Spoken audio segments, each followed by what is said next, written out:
ሰላም ተኸታተልቲ ናይዚ ቻነል ከመይ ትኾኑ ጽቡቕ ክትኮኑ ናይ ወትሪ ትምኒትና ባህግናን እዩ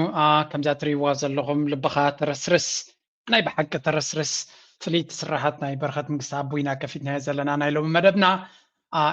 ንግስተ ሰማይ ዋርሶ ነባሪ ስራሕ ስለ ዝገደፈልና ግን ሓበን ይስማዓዮም ንስድሩ ኤርትራ ኮላይ እናበልኩ ኣብ ናይ ሎሚ ኣገዳሲ ዜና ክናትዩና ብዓለም ደረጃ እንታይ ይካየድ ኣሎ ከመይ ይኸይድ ኣሎ ነገራት ክንርኢና ከቢድ ዝኾነ ፈተናን ወጥሩን ዘለዎ ግዜ ኢና ዜና ንገብረልኩም ዘለና ብዙሕ ስራሕን ድኻምን ዝሓትት ድማ እዩ እቲ ስራሕ ካልእ ዓለምን ምግናን ዘድልዮ ኣይኮነን ላይክ ምግባር ኣይትሕመቑ ሼር ምግባር እውን ኣይትሕመቑ እናበልና ናይ ሎም ኣርስቲ ክንጅምር ኢና what is going on let's go holding a situation room meeting yesterday with top officials as he weighs whether or not to extend the ceasefire with Iran, which ends Tuesday night. Chief Foreign Correspondent Trey Weeks joins us now from Israel with the latest. Trey, good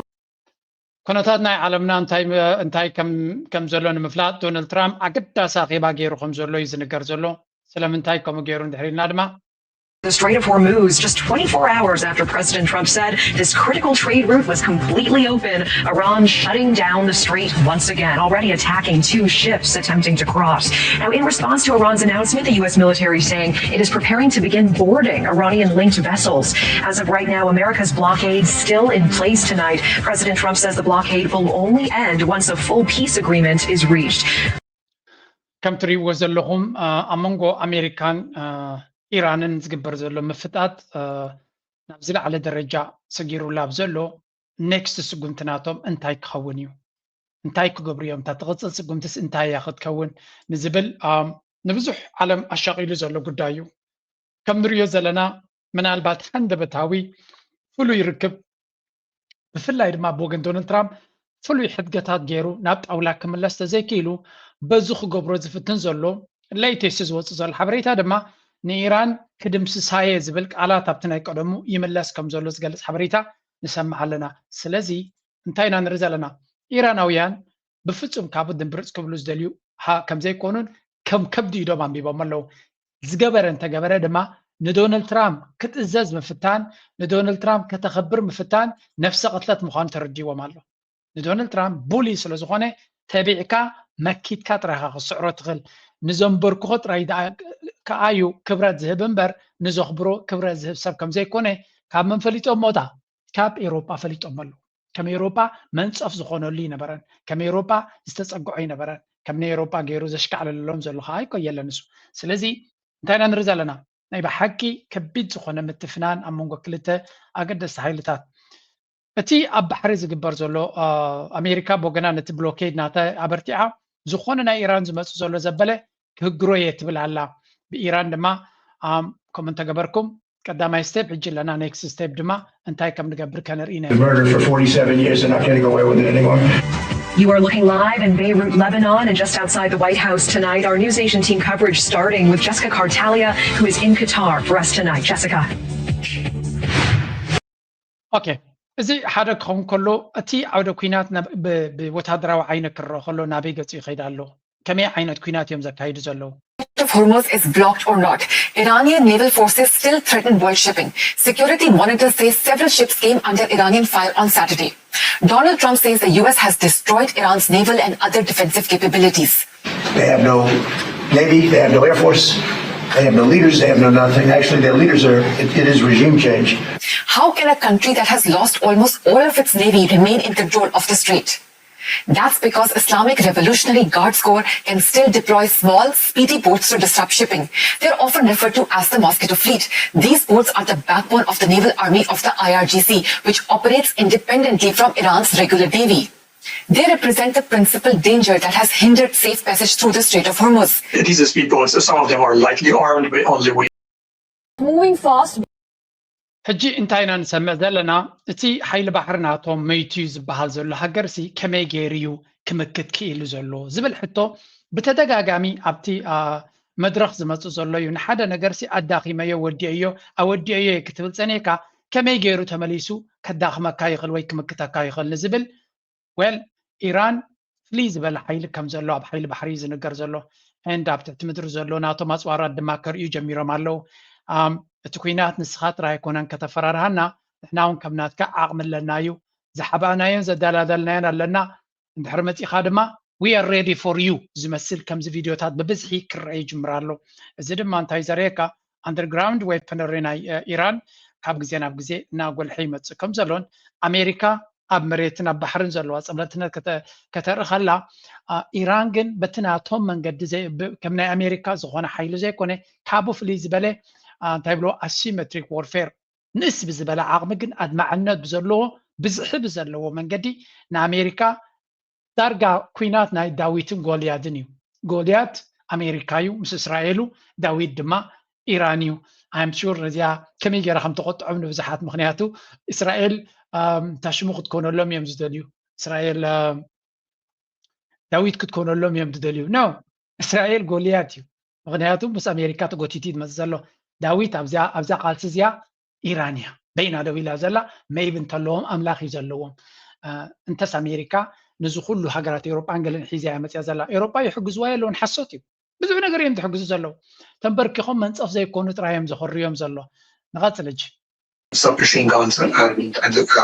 heavy machine guns, and they merely pose as patrol boats, and they try to intimidate and harass shipping in the region. Some of them are more heavier armed with rocket launchers, and some of them are armed with that are heavier and can be armed with up to 2 anti-ship missiles with ranges. ከምዚ እትሪእዋ ዘለኹም እዘን ናእሽቲ ቦታት እዘን ናእሽቲ ጀላቡ ስፒድ ቦት ዝበሃላ ሞስኪቶ እውን ይብልዎን እዮም ከም ጣንጡ ኮይነን ምንይ እናበላ ብብዝሒ ክዓስላካ ዝኽእላ ነቲ ዳይናሚክስ ናይ ኩናት ብጣዕሚ እየን ዝቕይሮ ዘለዋ ነቲ ዶናልድ ትራምፕ ዝብሎ ዝነበረ ኢራን ሓይሊ ባሕርናታ ሑፃ ጌርናያ ኢና ሓይሊ ኣየር የብላን ወላ ሓንቲ የብላን ዝብሎ ዝነበረ ኣብ ነፍሲ ወከፍ ነጥቢ ይብድህዎ ከም ዘለውን ኣብ ባይታ ጥራይ ዘይኮነ ወላ ፕሮፓጋንዳ እዮም ዝብድህዎ ዘለው እቶም ንዶናልድ ትራምፕ ሓያል ኢኻ ክብልዎ ዝግባእ ሓሶትካ የጋልፀካ ኣሎ ጥንቅቕ ኢልካ ሓሱ ክብልዎ ድማ ንሰምዕ ኣለና ኣብነት ያስሙ Mujtaba Khamenei has also turned around and said our navy that was destroyed, in other words, it's not destroyed, will wreak havoc. I think all of that is still all about positioning for the potential for peace talks, because you remember President Trump has said Iran doesn't control the strait, we do, and that's why they've got down here their blockade. But actually Iran's going around and going saying, no, we do control the strait. You claim that we promised that we weren't going to close.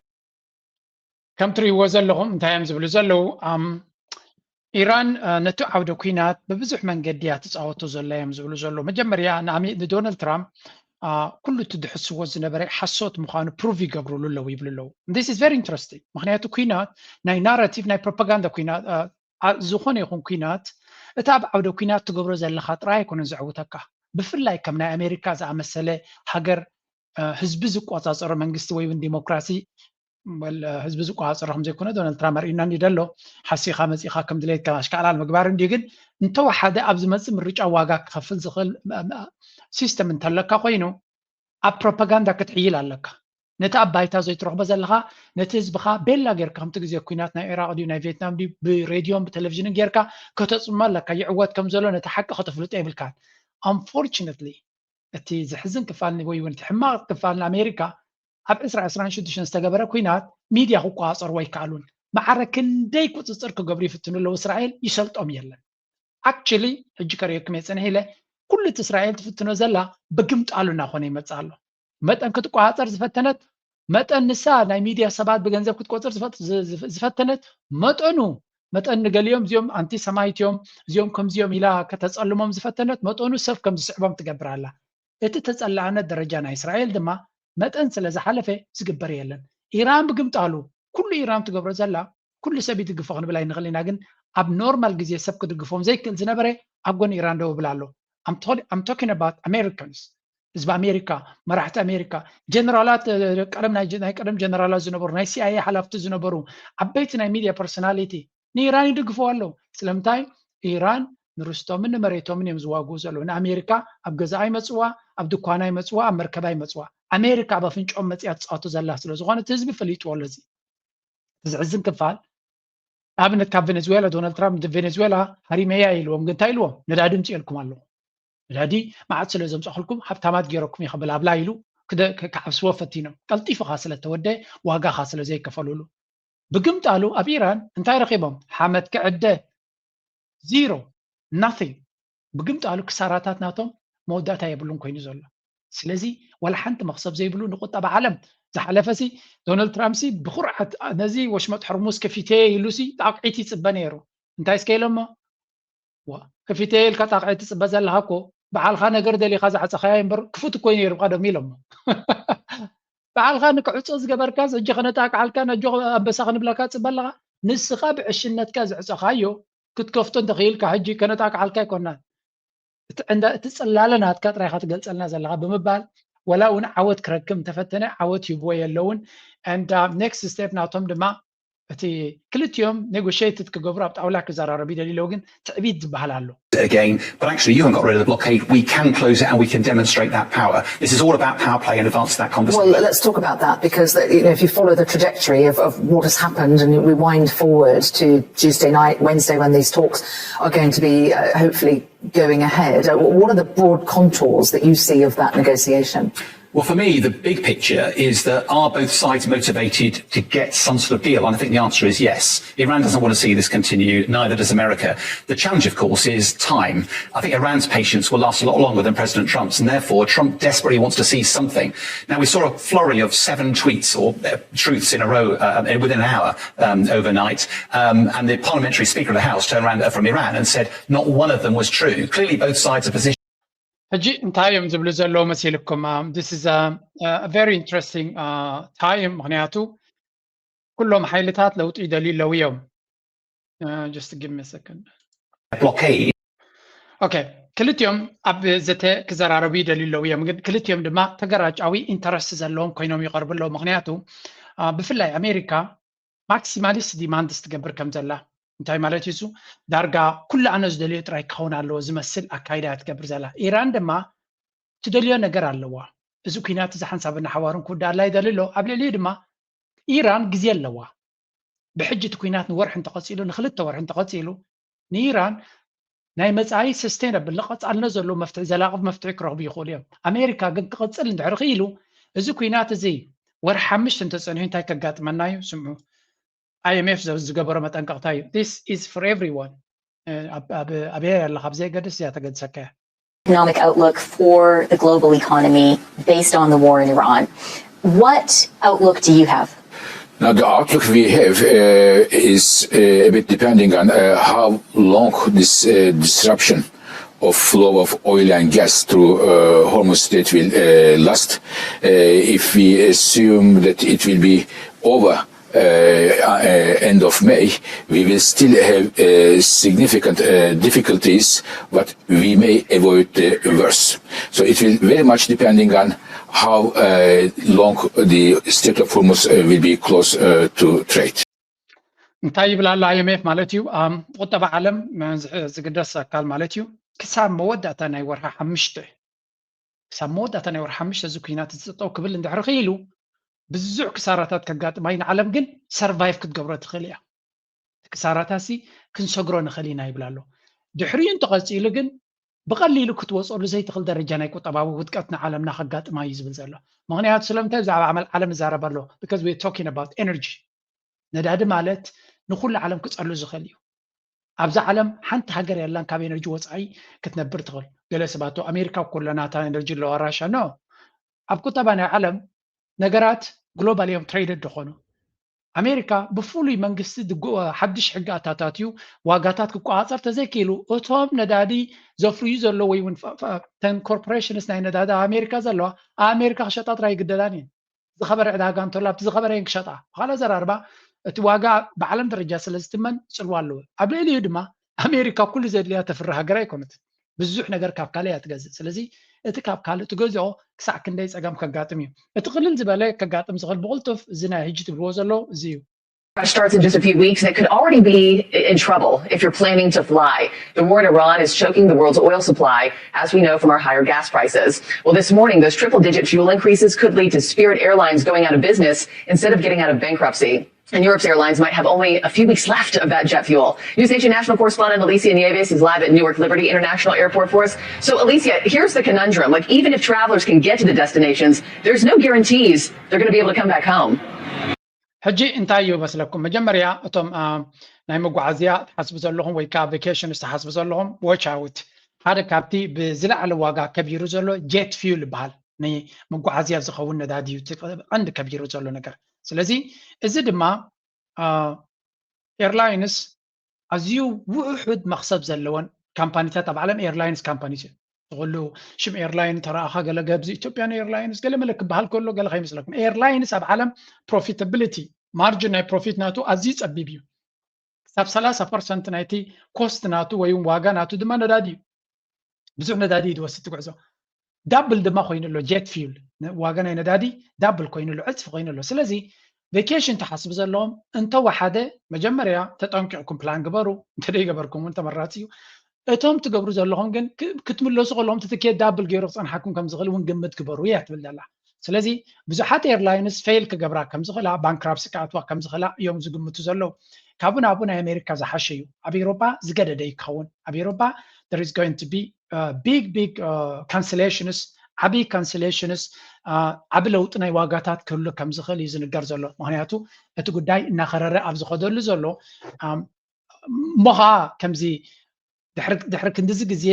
መፍትሒ ክመፅእ ዘይበሃለሉ ጉዳይ ካ ስለ ዘለና it is going to be very interesting ነፍሲ ወከፍ ሰብ ናይ መገሻ ናይ ካልም ፕላን ዘለዎ ኣስተውዒሉ ንክኸይድ እዚያ ዝብልዋ ዘለው ሓንቲ ነገር ክበኩም ድሕሪ ኮይነ እንድሕሪ ወርሒ 5 መፍትሒ ዘይተረኺቡ እንታይ ከጋጥም ይኽእል So let's be optimistic for a moment and let's assume that everything is resolved by the end of May and there is free passage. What would the consequences of that be? So what will happen as soon as it is open, if we assume end of May, there are more than 100 tankers loaded with a lot of oil and about 11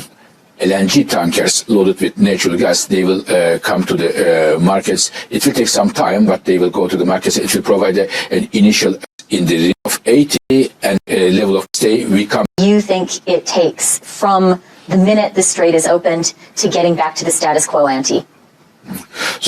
ብሓፈሻ እንድሕሪ ተስፋ ጌርና ወርሒ 5 ክሳብ መወዳእታ እዚ ጉዳይ መፍትሕን ተረኺቡ ዓለምና ካብቲ ክመፅእ ዝኽእል ከቢድ ዕንወት ክድሕን ትኽእል እያ ይብላ ኣሎ ኣብ ኣፍሪካ እኳ ኣይመስለንን ምክንያቱ ወርሒ 5 ማለት ኦልሞስት መወዳእታ ወርሒ 5 ማለት ድቑ ዝበሃል ኦልሬዲ ተቐቢፁ ኣሎ ማለት እዩ ስለዚ ሕርሻ ኮምፕሊትሊ ዲስራፕትድ ኮይኑ ኣሎ ብትራክተር ዝሕረስ ዝነበረ ዓበይቲ ሕርሻታት እውን ዓብይ ክሳራ ወዲቕዎ ኣሎ ምክንያቱ ነዳዲ እናኸበረ እንድሕሪ ከይዱ ብትራክተራት ንክትሓርስ እውን ከቢድ ይከውን ስለዚ ኦልሬዲ ተስፋ ንገብር ክሳብ ወርሒ 5 ይፀንሕ ንኸውን ግን ብንሪኦ ዘለና መንገዲ በቲ ዝግበር ዘሎ ኣካይዳ ኪኑ እውን ክቕፅለሉ ዝኽእል መንገዲ ስለ ዘሎ ኣብ ብዙሕ ቦታታት ሽግር የጋጥም ከም ዘሎን ልዑል ጥንቃቐ ዘድልዮን ብዙሕ ምስትውዓል ዘድልዮን እዩ እቲ ኩነታት እዩ ዝበሃል ዘሎ ናው ሓደ ግዜ ድማ ከምቲ ንሶም ዝብሉካ ነቲ ዕዳጋታት ከረጋግኡ ዝጥቀምዎ ኮንፊደንስ ዘይኮነ እቲ ሓቂ ድማ ኢራናውያን እንታይ ይሓስቡ ኣለዉ In the coming days, I think we are approaching another war. I think the United States may attack Iran in the coming days.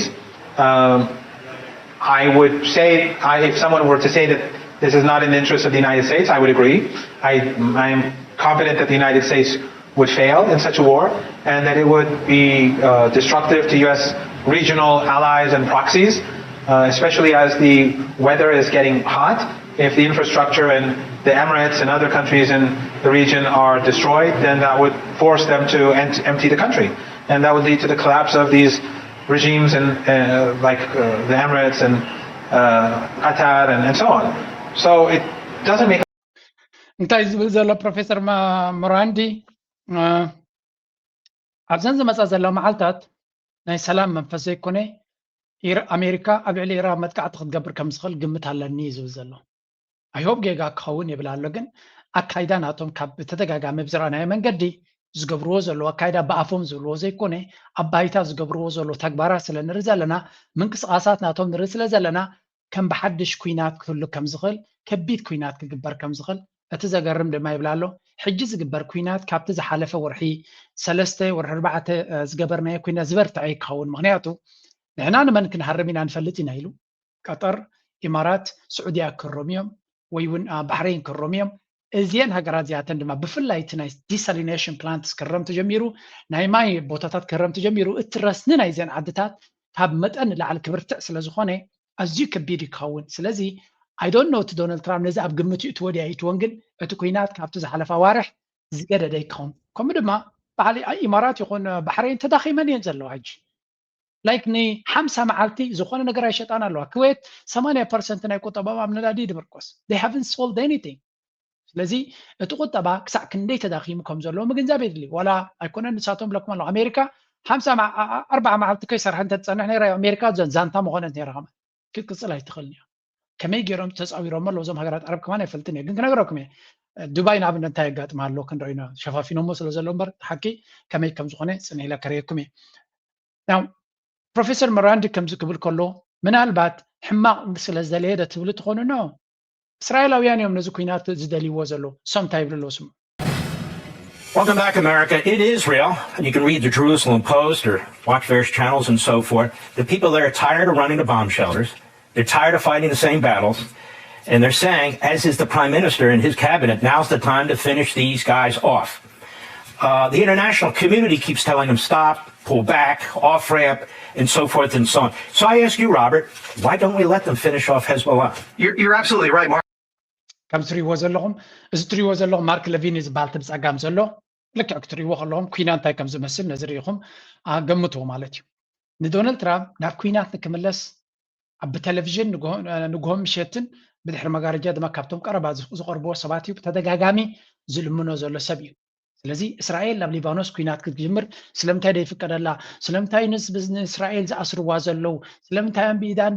ብእግራን ትሕዝዋ ዘለኹም ክትከይድ ደይትገድፍዋ ስለዚ እዚኣቶም ፅልዋ ኣለዎም እዮም ዶናልድ ትራምፕ ድማ ነዚ ሰብ እዚ ነቶም ናቱ ማጋ ዝበለፀ ናይ ማጋ ኣክቲቪስት ዘሎ ማርክ ለቪን እዩ ተኸታተልዎ እዩ ዝብሎም ዘሎ ስለዚ እዚ ብርግፅ እዝኒ ናይ ዶናልድ ትራምፕ ዘለዎ ሰብ እዩ እሱ ድማ ኩናት ክቕፅል ይደሊ ኣሎ ኩናት ክቕፅል እንድሕር ኮይኑ ባይ ዘ ወይ ኣብዚ ቀረባ ዝሰማዕናይ ሓበሬታ ደንጉን ድመፀና ምክንያቱ ስለደይ ወፅእ ምስቲ ኢራን ቀልጢፋ ስለደይ ተውፅእ እቲ እስራኤል ኣብዚ ቀረባ ምስ ሊባኖስ ምቁራፅ ናይ ተኽሲ ገይራ እቲ ምቁራፅ ተኽሲ ዝገበረትሉ ሰዓት ለተይ ሰዓት 7 ፒኤም ናይ ምሸት ነይሩ ንበሎ ስለምንታይ ገይሮም ንዝብል ድማ ብተብተብ እዩ ተገይሩ ምክንያቱ ሰዓት 8 ድሕሪ ሓንቲ ሰዓት ካብኣ ኢራን ከም ብሓድሽ ንእስራኤል ክትሃርማ ምክንያቱ ምቁራፅ ናይ ተኽሲ ስለ ዝገደፈት ከም ብሓድሽ ክትሃርማ ወሲና ስለ ዝሓበረቶም ተቐላጢፎም ንእስራኤል ከይትህረም ዝተገበረ እዩ ግን ኣይተዋሕጠሎም ኣሎ ክቕየር ኣለዎ እሱ ሕጂ እውን ናብ ኩናትን ናብ ቦምቢንግን ክምለስ ኣለና እዮም ዝብሉ ዘለው እዚ ድማ ከጋጥም ኣይክእልኒ ኢልካ ክትግምት ኣይትኽእልኒ ኢኻ ስለዚ ኣጋይን እቲ ንሪኦ ዘለና ሲናሪዮስ ናብ ኩናት ናይ ምምላስ ተኽእሎ እናዓበየ እዩ ዝኸይድ ዘሎ We're trying to pass through the Strait of Hormuz, reported gunfire toward place in the strait today and is proceeding. We control the strait. Now, for 2 or 3 days, the U.S. has deliberately laid siege. What does siege mean? It means that everyone comes and goes, but Iran doesn't go. What a foolish and ignorant decision. the U.S. blockade of Iranian ports remains in effect. CENTCOM said that 23 vessels comply. ብሓፈሻ ኢራን እንታይ እዮም ዝብሉ ዘለው ወሽመጥ ሕርሙዝ ክፈትዎ ኩለን መራኸብ ክንቀሳቐሳ ግደፍዎን ናትኩም ግን ኣይንቀሳቐሳ ድየን ይብልዎም ኣሎ ከመይ ዝበልዎ ዓሻመራሒ እዚ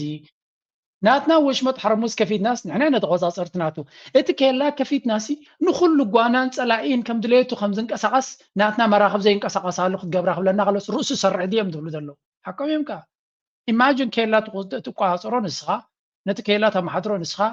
በቲ ከላ ግን ናትካ ንብረት ኣይሓልፍ ንስኻ ክትዕፀ ኢኻ ካልእ ዓለም ግን ከም ድሌቱ ክነግድ ኣለዎ ክብለካ ከሎ እዚ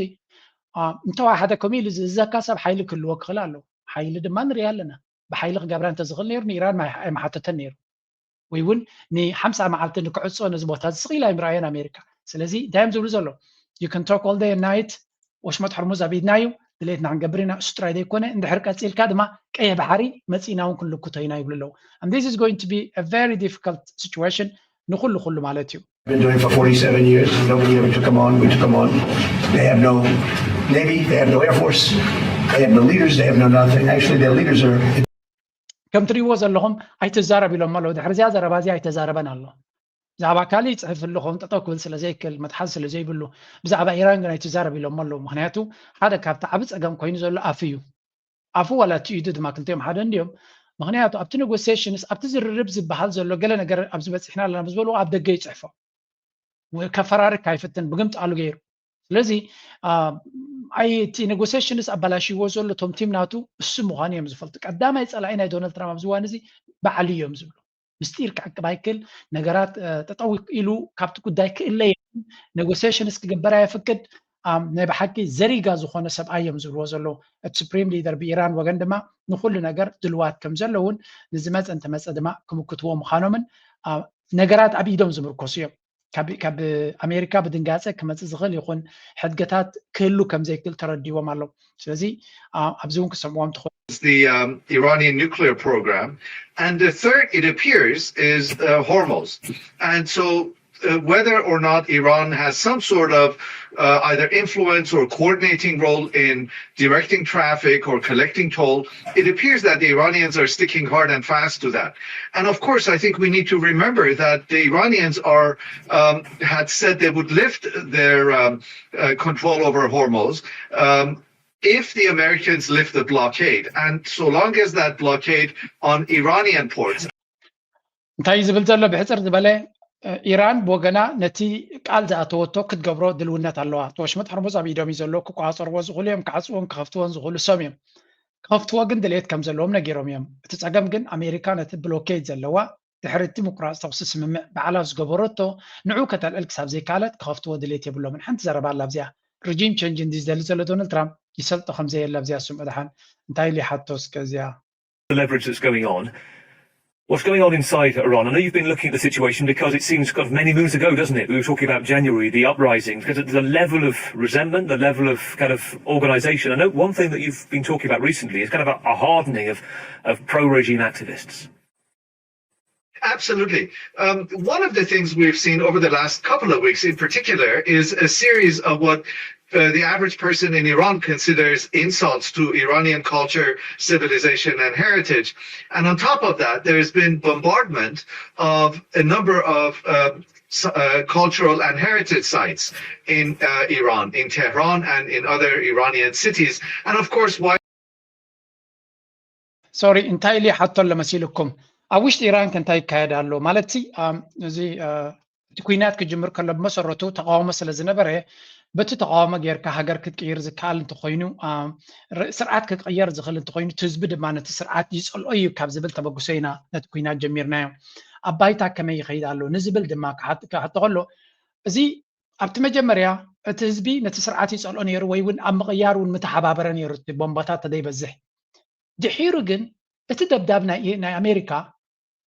ብቦምባታቶም ዝገብርዎ ዘሎ ጥራይ ዘይኮነስ ብመልሓሱ ዶናልድ ትራምፕን ምዕደራናቱን ዝብልዎ ኣብ ልዕሊ ህዝቢ ኣብቲ ስልጣነ ናይ ኢራን ኣብ ዩኒቨርሲታት ናቶም ኣብ ካልቸራል ሰንተር ናቶም ባህላውን ቅርስታት ናቶም መሓውር ናይ ቁጠብኦም ቢንቶታት ናቶም ሕክምና ናቶም ቤት ትምህርትታት ናቶም ዝገብርዎ ምስራዩ እዚኣቶም ንዓና ፍትሒ ከምፅኡልና ዘይኮኑሲ ንዓና ከምቶም ካልኦት ሃገራት እስላም ዝገበርዎም ከም ሱርያ ከም ሊብያ ከም ኢራቅ ከም ካልኦት ገይሮም ክገድፉና ካብኡ ዝገደደ ክገብሩና እቲ ዕላማ ስለዚ ኣብዚ እዋን እዚ ኣንፃር መንግስትና ደው ምባል ማለት በዓልና ንሃገርና ሕሊፍና መሃብ ስለ ዝኾነ እንተወሓደ ነዚ ሽግር እዚ ሓቢርና ክምክቶ ኣለና ኣብ ዝብል መደምደምታ በፂሖም ኣለዉ ይብላ ኣሎ and this is ንዶናልድ ትራምፕ ጭንቀት ፈጢሩሉ ዘሎ ንነተንያሁ ጭንቀት ፈጢሩሉ ዘሎ ሲ ህዝቢ ክለዓል ኣይደለየን ስለምንታይ ይርእይዎ ስለ ዘሎ ብፍላይ ድማ ዶናልድ ትራምፕ ንኩልኩም ካብ ገፅ ምድሪ ከጥፋኣኩም እየ ካብ ዝበለሉ ግዜ ጀሚሩ እቲ ጉዳይ እናተቐየረ ይመፅዩ ህዝቢ ኢራን ንመንግስቶም ቀስ ኢሎም ክቕይሩ ሓደ ድማ ኣብዚ ዘይዛረብዎ እንታይ ኣሎ ዶናልድ ትራምፕ ነቶም መራሕቲ ቀቲለ እዮም ይብላ ኣሎ ብኻልእ ኣዘራርባ ኢራናውያን ኦልሬዲ ዴር ቲንኪንግ ዓብ ክፋል ናይቲ ረጂም ተቐይሩ ኣሎ መይቢ መፅኡ ዘሎ ንእሽተይ ወለዶ ካልእ ነገር ገብር ኸውን ኢሉ ተስፋ እውን ኣለዎ ስለዚ بحفشة ናይ ኣሜሪካ ካይዳይ ስለ ዝሪእዎ ዘሎ ትርጉም የብሉን ካብዚኣቶም ድማ ጽቡቕ ክመጸካ ይክልኒዩ ክንዲዚ ሚሳይላትን ነፈርትን ቀሪቡ ዘሎ ድማ ንከጥፋኣና እምበር ጽቡቕ ክገብረልና ከም ዘይክእል ይብሉ ኣለዉ ነዚኣ ጥራይ እናገበርኩ ከለኹ ዶናልድ ትራምፕ ሓድሽ ትዊተር ሓድሽ ሓበሬታ ትዊት ገይሩ ኣሎ እንታይ ጽሒፉ ኣሎ Iran decided to fire bullets ቅድሚ ሰዓት ኣቢሉ ዝገበረ እዚ Iran decided to fire bullets yesterday in the Strait of Hormuz, a total violation of ceasefire agreement. Oh, there you go. Many of them were aimed at French ships and a freighter from the United Kingdom. That wasn't nice, was it? My representatives are going to Islamabad, Pakistan. They are going to Islamabad. يخدلو أب وتحضراتنا إيرانسي مدكعتا كايدوم نيروم يبلالو كلتا مراخب حنتنا هي فرنسا حنت دما نا يوكي انت هريما نيران زحزنيو تحقوش اللقاء نزوم يوروبايان سلا زهارب مومي وكزارباي دلين كابتغالا تترديخا وكلتنا تي نسلام آباد نباكستان كوديوم they will be there tomorrow evening صباح أبوم كوديوم negotiations كجبري بلالو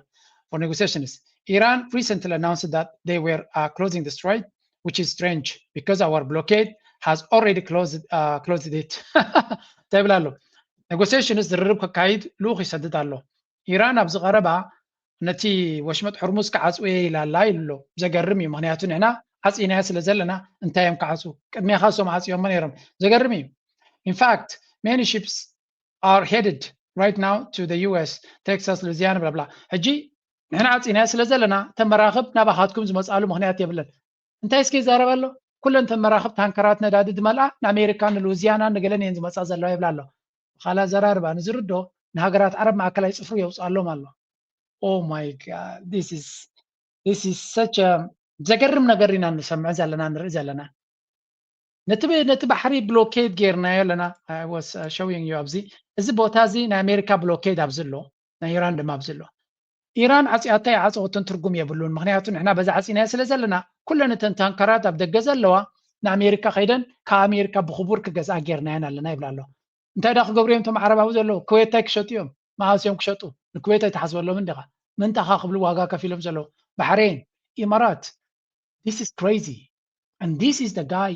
መፍትሒ ከምፃሎም ዝደልይዎ ዘለዉ ብዝኾነ $500 million a day they are helping us without knowing ገንዘብ ብዙሕ ክንእቱ ክሳብ ንመዓልቲ $500 million ነእቱ ኣለና ይብላ ኣሎ the United States loses nothing America تخسر يبلا محازوت كاغن يخسر لو كابخان لعلي in fact many ships are headed right now to the US هجن السوس إيرانويان يجنقوم على اللغة يلي ده حسب زلو compliments of the نعنا يربحنا لويز وزلو we are offering a very fair and reasonable deal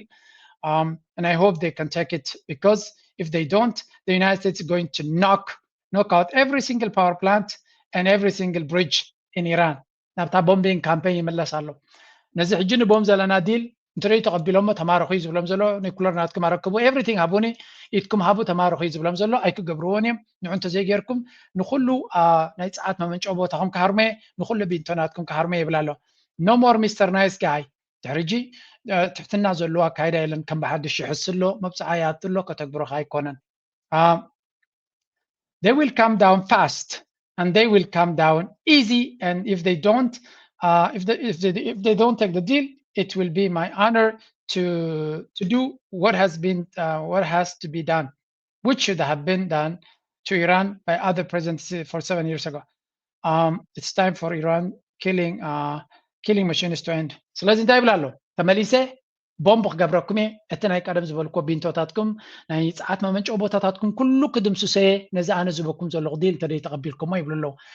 ኤንድ ኢራናውያን ፅቡቅ ገይሮም ፈልጥዎ እዮም this is the end game is ናብዚ ገፆም ይኸዱ ከም ዘለዉ ይፈልጡ ነይሮም that's why ድማ እቲ ሰላም ዶ ዝርርብ ዶ ብላብላ ዝብልዎ ዘለዉ ኩሉ ሓሶት ምዃኑ ይፈልጡ እዮም at the end of the day ኢራናውያን ነዛ መፅያቶም ዘላ ጉዳይ ብስርዮም ጥራይም ክወፅዋ ዘለዎም እዚ ከምዚ ኢሉ ከሎ ነዚያ መፅሓፉ ክገርመኩም ይኽእል ንገለኹም ነቲ ዜና ዘይተከታተሉ ዘለኹም ግን ስለምንታይ ኣይገርመናን ምክንያቱ ቅድሚ ዝተወሰነ ሰዓት ሓንቲ ፅሕፍቲ ፅሒፉ ነይሩ እንታይ ፅሒፉ ነይሩ ረይቡ ኣብዚ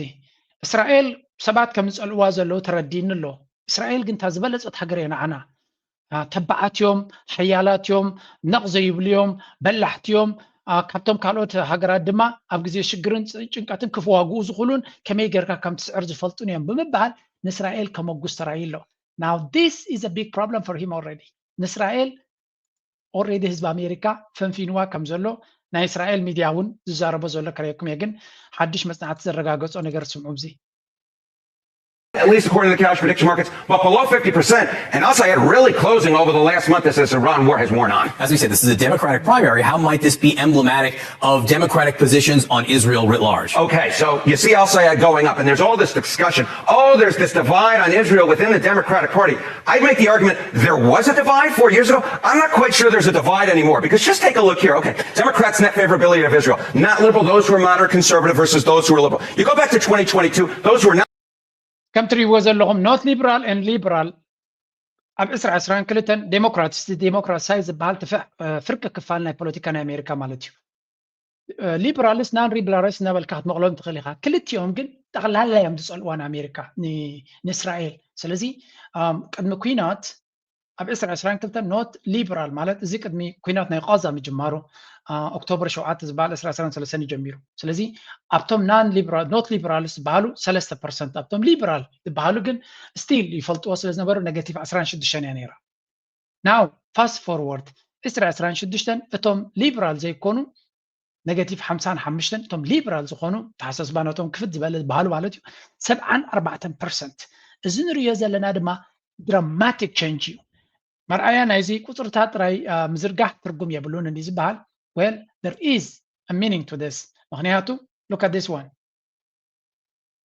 Victory in New Jersey, meanwhile, is one of the specific races stoking some of those fears among Republicans. Progressive community organizer Anna Lilia Mejia winning New Jersey's special election to fill Governor Mikey Sherrill's House seat by 20 points. Now, that's a really big margin, and it's really big when you consider it in contrast to Kamala Harris, who did win the district but only won it by 9. So Anna Lilia Mejia doubling that. Her win signals the district is pushing left. She was backed by Bernie Sanders and AOC. She ran a progressive platform. It included things like abolishing ICE, Medicare for all, national minimum wage of $25 an hour, and Elizabeth Warren's ultra-millionaire tax on net worth over $50 million. Mejia was also the only Democrat in the primary to raise her hand and say she believes Israel is committing genocide in Gaza. إذا بوليتيكانيا كم تريوا زلهم حدا بيقفتح تعويتالا معواتات رايد ما أقداسيو مجمريا إسرائيل جنوسايد تقبر الله إلا تأمن بوليتيكانيا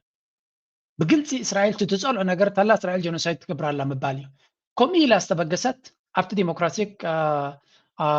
بارتي مالتيو بقفتح تعويتالا علاماتات ناتان تاريخايو دونالد ترامب نتا ايس بحال غيرو سدتنياتات زبل زلو انصارو سلا زبلت ميديكير فور اول نايت عنا انشورانس نقول زبل كم دما ناشنال مينيمم ويج تحت دموز دما 25 كومونيستس يوم زبلوم نازيوم كم دما نتوم حتى ما الترا مليونير ل 5 مليون ገንዘብ ዘለዎም ተወሳኺ ግብሪ ክግበረሎም ኣለዎ ከምዛ ዓይነት ዘረባ ቀደም ኮሚኒስትስ ገለና ተበልካ ይتصرفሎም ግን ህዝብ ኣሜሪካ መሪርዎ ስለ ዘሎ ነቲ ዶናልድ ትራምፕን ንሱ ዝድግፎም ኩሉ ዘዕኑ ዝድግፉ እዮም ዝዕወቱ ዘለዉ እዚ ማለት ድማ እስራኤል ወይለኺ ይዝብል መጠንቀቕታ መፅዋ ኣሎ I mean if they don't understand this ሓደ ድማ ብግልፂ ኣብዚያ ነጊርዎም ኣሎ ናይ ሪፐብሊካን think tank ዓብይ ሓላፊ ምዃኑ ዝንገረሉ ኣብ ፖለቲካ ናይ ኢራን ናይ ፖለቲካ ናይ ኣሜሪካ ድማ ኣብቲ ዴሞክራትስ ኣገዳሲ ቦታ ዘለዎ Let me try to go in here. On a serious note, look, I think that you say just put the money aside. I think that's the core issue here. That we don't subsidize Great Britain buying weapons. We don't supply or financial assistance to Japan. Israel's a very wealthy nation. There should be no more taxpayer support for what they want to do. And they get the same deal that any one of our allies do. They have to abide by the laws of the United States if they're going to buy X weapons. And that's how it should be constructed. Now, እንታይ ይባሉ ይብሉ ለወስከ እስራኤል ደረጃ ዝኾነ ሓገዝ ክወሃባ ይብሉን ከአሜሪካ ሃብታም ሃገር እያ ቁጠባ ዘለዋ እያ መሻርክትና ጃፓን ደቡብ ኮርያ ዩኬ ካልኦት ኩሎም ብገንዘቦም ከፊሎም ተሰሪዖም እዮም ዝገዙ እስራኤል ስለምንታይና ብፍሉይ ንህባ ስለዚ ዴሞክራሲ እዮም ዚኦም ስለዚ እስራኤል ልክ ከም ካልእ ተሰሪዓ ከፊላ ብገንዘባ ክትወስድ ክትክል ኣለዋ እሱ እንትዕሪ ከምተን ካልኦት ክትከውን ኣለዋ እዚ ሓለፋን እስራኤል ዝበሃል ካንስል ክኸውን ኣሎ ይብሉ ከምዚ ዓይነት ዘረባ ቀደም ኣብ ሜንስትሪም ሚድያ ካንስል ይዘግብረካ ከምዚ ኢሉ ዝዛረብ ሰብ ኣይነበረን ኩሉ ተቆፃፂሮም መስለ ዝነበሩ ሃይማኖት ናይ ኣሜሪካ እስራኤል ኢሎሞ ምክንያቱ ኣብነት ኣብ ስዑድያ ንመሐመድ እንድሕር ዘንጢልካ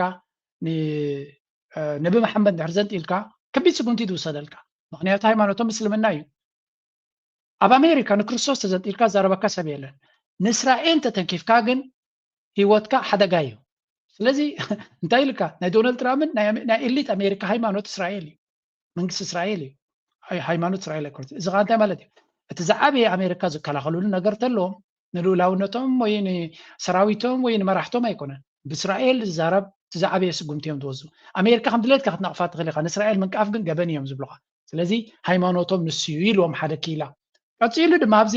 እስራኤል ደገፍሲ ኢና ኢሉ ክዛረብ ከሎ ኣብዚ ክሰምዕዎ ኢኹም ንሓዋሩ ደገፍ ክስእን እያ ዝብሎ ዘሎ Some fights are at the beginning of the United Agreement went every one of their equities has risk, but not.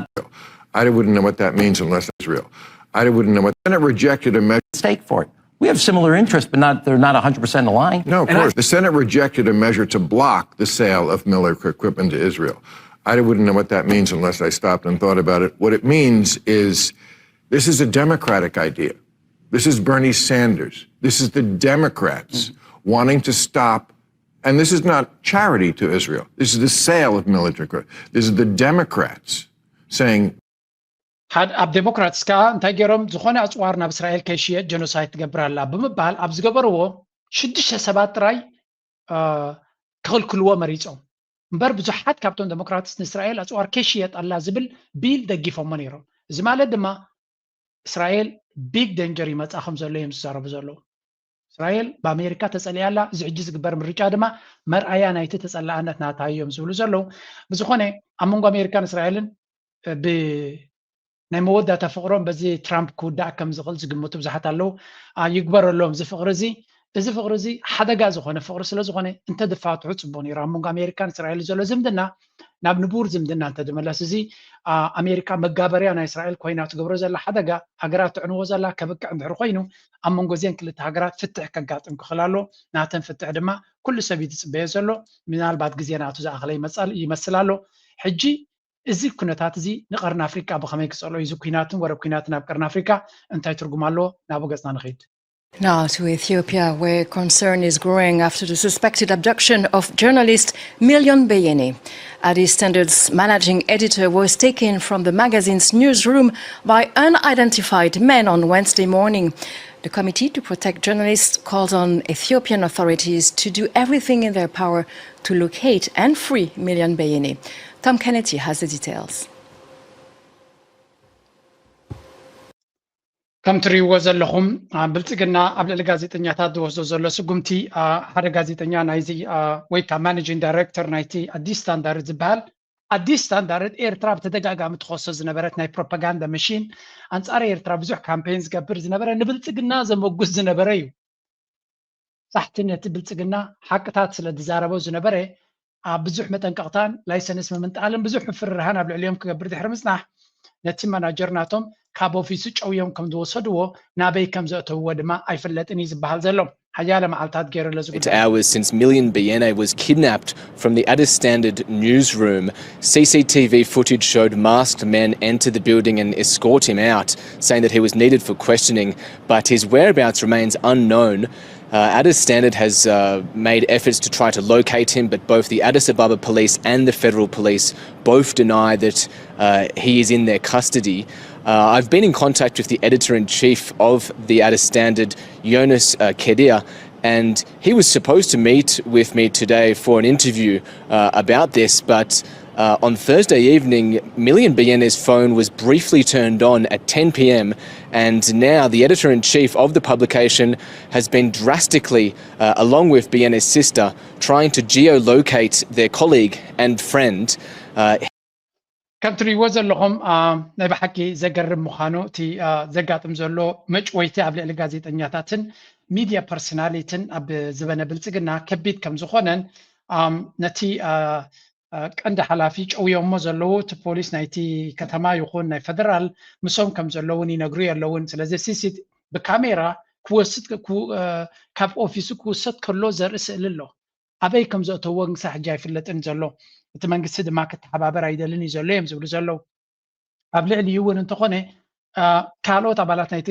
መደበር እውን ሽግር ገጢምዎም ከም ዘሎ እዩ ዝነገር ዘሎ እዚ ከምዚ ኢሉ እናሃለዎ ከሎ ብልጽግና ከቢድ ዝኾነ ፈተና ኣጋጢምዎ ስለ ዘሎ ለንቀነ ዝገብሮ ዘሎ ክልተ ሰለስተ ነገር ክርየኩም እየ ኣብ ኢትዮጵያ ዘለዉ እንተለኹም ቤተሰብኩም ወቻው ተጠንቀቁ በልዎም። ቴዲ አፍሮን ሙዚቃ መስማት አዲስ አበባ ውስጥ በሽብርተኝነት ያስከስሳል። ገላና ጉርሜሳ የተባለ ዘፋኝ ደግሞ ለቴዲ አፍሮ መልስ ሰጡ ያለበትን ጉዳይ ብንመለከተው ደስ ይለኛል። በመጀመሪያ ግን አዲስ አበባ ውስጥ ከ150 በላይ ወጣቶች የቴዲ አፍሮን ሙዚቃ ሰማችሁ ተብለው ብቻ የሽብርተኝነት ክስ ተመስርቶባቸዋል። ሲታሰሩ የሽብርተኝነት ክስ ሲመሰርተባቸው መሰረት ሚዲያ ሁለቱንም ዜናዎች ቀድሞ ሰርቶ ነበር። የመንግስት ሚዲያዎች ደግሞ ዛሬ እንደምትመለከቱት በሽብርተኝነት ክስ እነዚህ ወጣቶች ተከሰዋል ብሏል። ከም ትሪእዎ ዘለኹም እቲ ናይ ቴዲ አፍሮ ኣካይዳ ኣልበም ናይ ቴዲ አፍሮ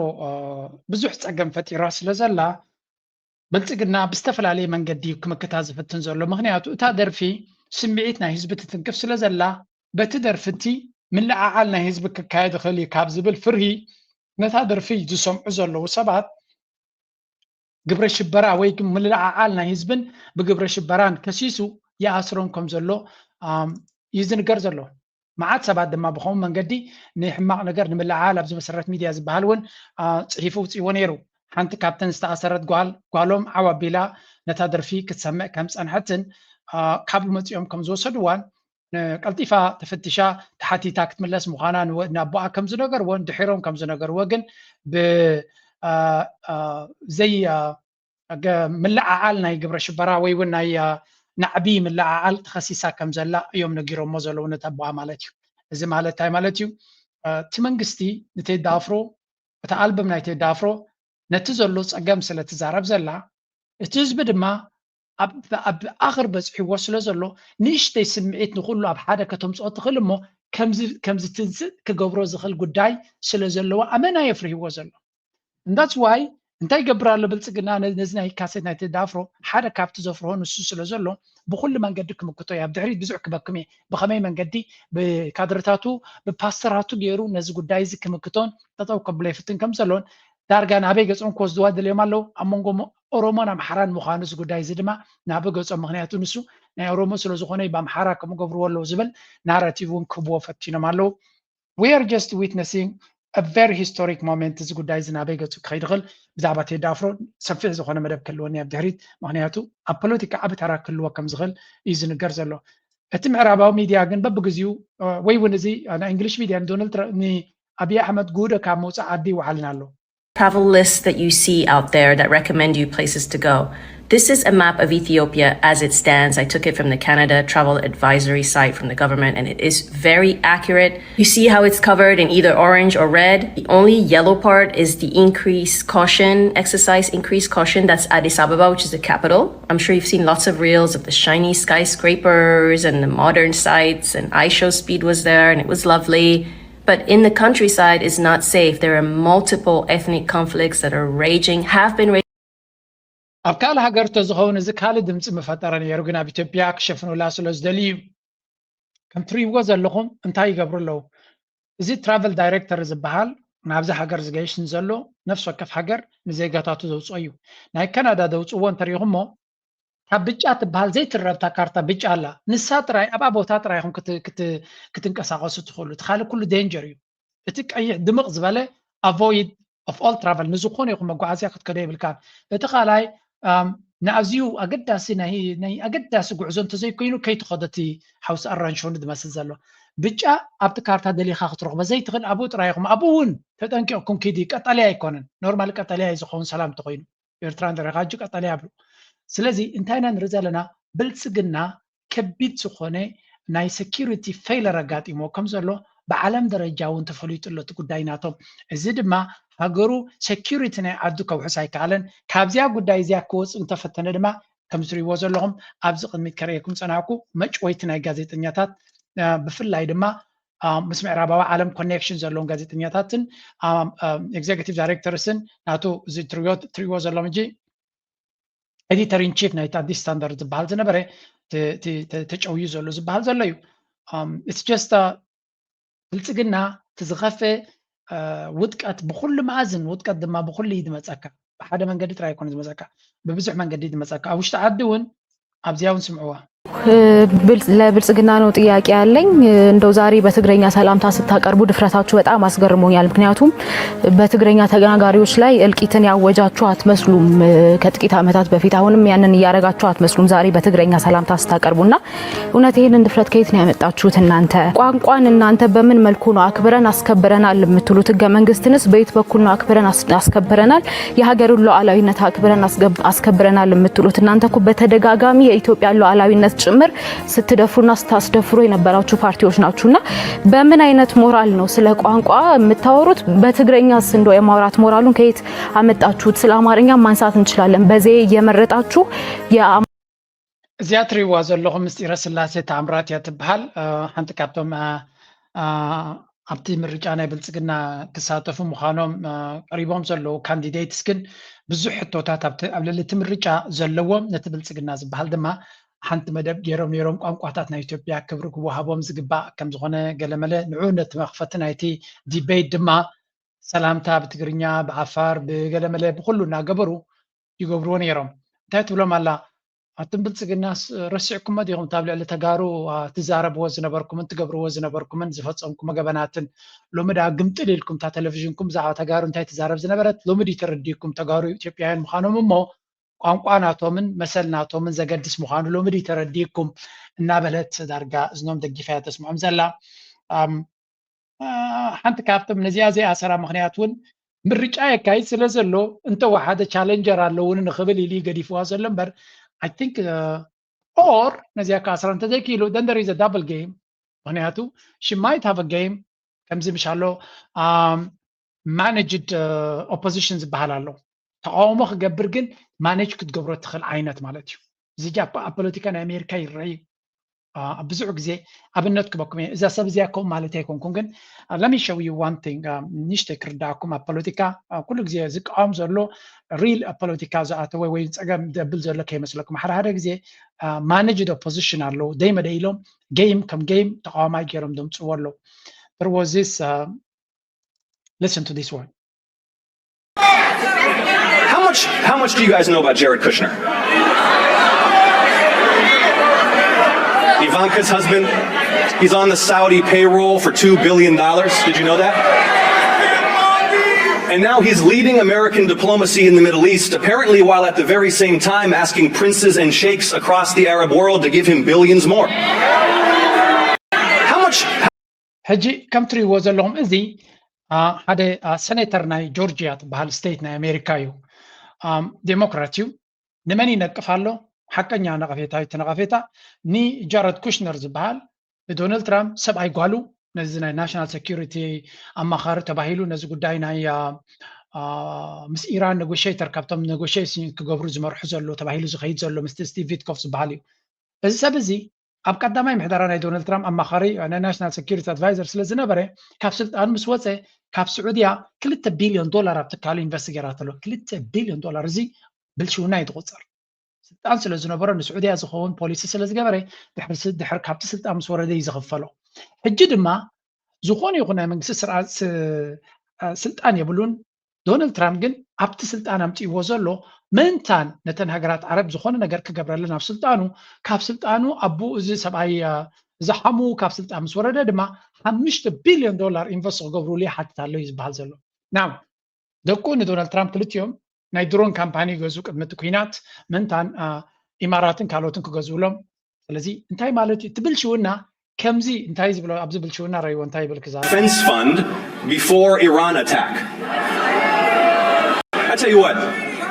never before have we seen so little effort to hide so much corruption. ኣብ ታሪክ ከምዚ ናይ ሎሚ ኣብ ዘበነ ዶናልድ ትራምፕ ዝግበር ዘሎ ብልሽውና ነይሩ ካብ ቀደም ኢሉ ንክትሓቆ ዘይምፍታን ግን ክብሎሚ ተራ ይፈልጥን ይብል ኣሎ። እጂ ዝዛረብ ዘሎ ንመን ይዝቃወም ዘሎ? ዶናልድ ትራምፕ መጋበርያ ናይ እስራኤል እዩ። እቲ ጃረድ ኩሽነር ድማ ቀንዲ ረብሓ ናይ እስራኤል ክገብር ኢሉ ኣብቲ ኔጎሲሽን ኣትዩ ዘሎ ልኡኽ ናይ ጽዮናዊ ናይ ነተንያሁ ምዃኑ እዩ ዝንገር። ክቃወም ከሎ ንእስራኤላውያን ዝቃወም ይመስል ምሽ ኣብዚ ቅድሚት እንታይ ኣምፅአልኩም this is managed opposition። እዚ ዝዛረብ ዘሎ ጆን ኦልሶፍ ዝበሃል 5 ሚልዮን ገንዘብ እቲ ናይ እስራኤል ኤፓክ ዝኸፈለ እዩ። ብካልእ ዘራርባ ነቶም ሪፐብሊካን ዝፀርፍ ዘሎ እንታይ ይገብር ኣሎ ብክልቲኡ ስለ ዘሎ እስራኤል ንሪፐብሊካን ፀሪፍካ በዚ ድማ በቲ ሓደ ንዖም ዝድግፉ ኣብ ስልጣን ክመፅኦም ዝደልዩ ሰብ ግን ሎሚ ነዛ ስእሊ እዚኣ ቀዳማይ ዝርኢ ትዛረብ ዘሎ እንታይ ይዛረብ ኣሎ ብሰማዕካ ምርጫ እንተለዎ ኮይኑ ካብ እስራኤል ክንደይ ገንዘብ ወሲ ጥራይ ዝርኢ ሰብ ነዚያ ገንዘብ ምስ ረኣኻ ማኔጅድ ኦፖዚሽን እዚ ድራማ ምዃኖም ከምዚ ልክዕ ሲኤንኤን ምስ ፎክስ ክልቲኦም ዝበኣሱ ዝመስሉካ ክልቲኦም ናይ እስራኤል ደገፍቲ እዮም ክልቲኦም ስለዚ ንሓትሕቶም ዘይቀራረቡ ይመስሉካ ኣጀንዳ ገይሮም ተሓደ ንግብረ ሰዶም ይድግፍ ተሓደ ንግብረ ሰዶም ዝቃወም ኮይኖም ተሓደ ንክርስቲያን ተሓደ ሊበራሊዝም ሃይማኖት ዘይድግፍ ክልቲኦም ግን ንሓደ ረብሓ እዮም ዝሰርሑ ኣጀንዳ ፈጢርካ ነታ ህዝቢ ኣብ ንሓትሕዱ ከም ዝናቆት ትገብሮ ስለዚ ልክዕ እዚ ድማ ከም ትሪእዎ ዘለኹም ነቶም በዓል ዶናልድ ትራምፕ ብሪፐብሊካን ዘለዉ ክሰዓሩ ስለ ዝኽእሉ እስራኤል በዚኦም ኮይና ልክዕ እቲ ዝብል ዝደልዮ ቋንቋታት እናተዛረበት እናፀረፈት ተብላላ ኣብ መንጎ ድማ እስራኤል ትረብሕ ኣሜሪካ ንሓትሕዶም ክበልዑ ይኽእሉ እስራኤል ግን ረብሓ ናታ ይዕቀብ ልክዕ ከምኡ ከይከውን ጥንቃቐ ከድልየና ናይ ኢትዮጵያ ምርጫ ስለ ዝኾነ ዘገድሰኒ ይኮነን ግን መብዛሕትኡ ግዜ ኣብ ፖለቲካ ክነቅሓሉ ዘለና እንታይ ይዛረብ ኣሎ ምጥንቃቕ ከድልየካ ትዘረባ ጥራይ ሰሚዕካ ካልእ ዕላማ ከም ዘለዎ ጌርካ ትወስድ የብልካ ምክንያቱ ማኔጅድ ኦፖዚሽን ኣሎ ብፍላይ ብብርቱዕ እያ ትኸሶ ዘላ ግን ክትእሰር ገለ ግና ይረኣናን ስለዚ እሱውን ጥንቃቐ ዘድልዮ እዩ በት ኣይ ዶንት ኬር ኢትዮጵያ ይቃወሙ ድዮም ይዛረቡ ድዮም ናቶም ጉዳይ ግን ኣብ ውሽጣዊ ጉዳይ ናቶም ብዙሕ ሓጓፋት ከም ዘለዎን ናይ ሴኪሪቲ ጋፕ ኣብቲ ዓዲ ዘሎ ድማ ካብ መጠን ንላዕሊ እናተበላሸወ ይኸይድ ከም ዘለዎን ፋኖ ስርሑ ይቕፅል ብየማንን ፀጋምን ወታደራት ይማርኽ ምሩኻት ቀፃሊ ኢና ንርኢ ዘለና ምን ጮክ ብለህ የት ተወልደህ አደግክ ምናምን የሚለውንም መቼ እንደገባህ አብረህን ትመ ከም ትሪእዎም ዘለኹም ምሩኻት ብወገን ፋኖ ኣብዚ ቀረባ ቫይራል ኮይኖም ክዞሩ ዝረኣኹም እዮም ስለዚ እቲ ውግእ ኣብ ኒው እናበርትዒ ዝኸይ ዘሎ ኣብ ክልል ኣምሓራ ከቢድ ዝኾነ ተቃውሞ ዝግበር ዘሎ ሕጂ ግን እቲ ኣብዚ ሕጂ ንሪኦ ዘለና ጉዳይ እቲ ጉዳይ ናበይ ገፁ ይኸይድ ኣሎ እዮም ዝብሉ ዘለዉ ሞር ካብ ንሓትሕዶም እትፍናን بحزب درجة من العال ميديا أنا محرا تقلال أن تاريخيو بزنا يتهد أفرط تقييمه جيف زخانة صغتي ناب حزبهم من العال كسجاجروي في التنالو we'll see how far that كندك خي دخل now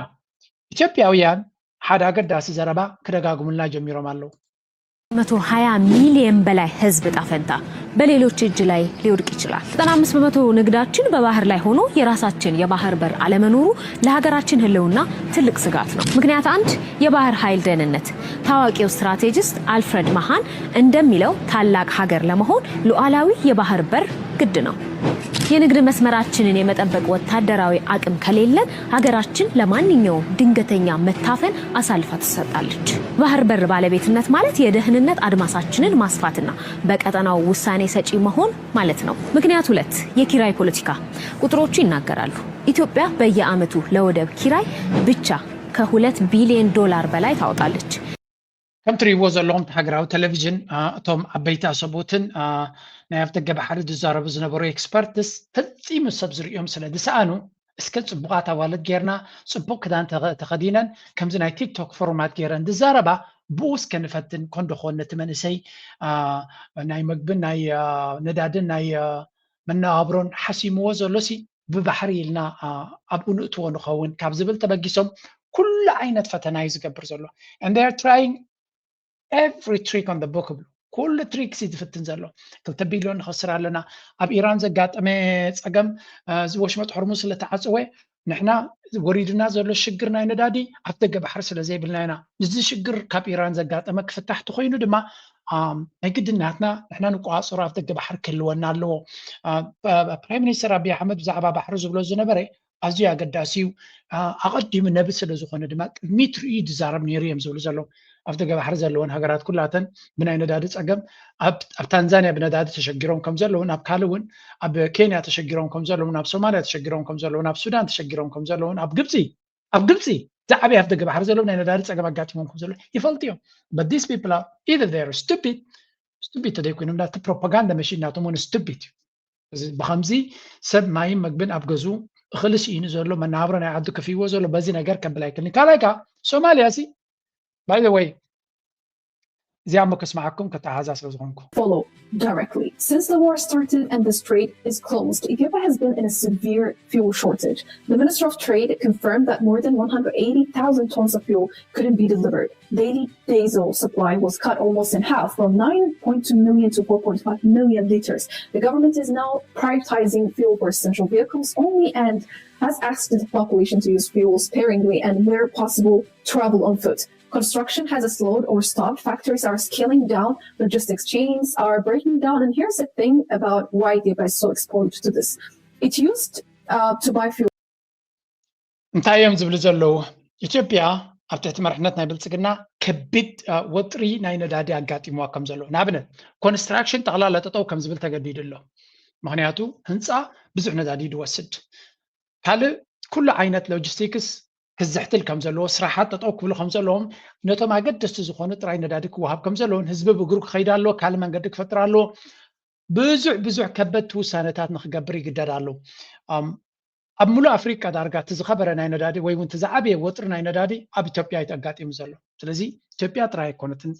ኢትዮጵያ ናይ ኣፍቲ ገባሕሪ ፀገም ኣይኮነን ዘለዋ ናይ ሕማቕ ምሕደራን ኣቐዲምካ ናይ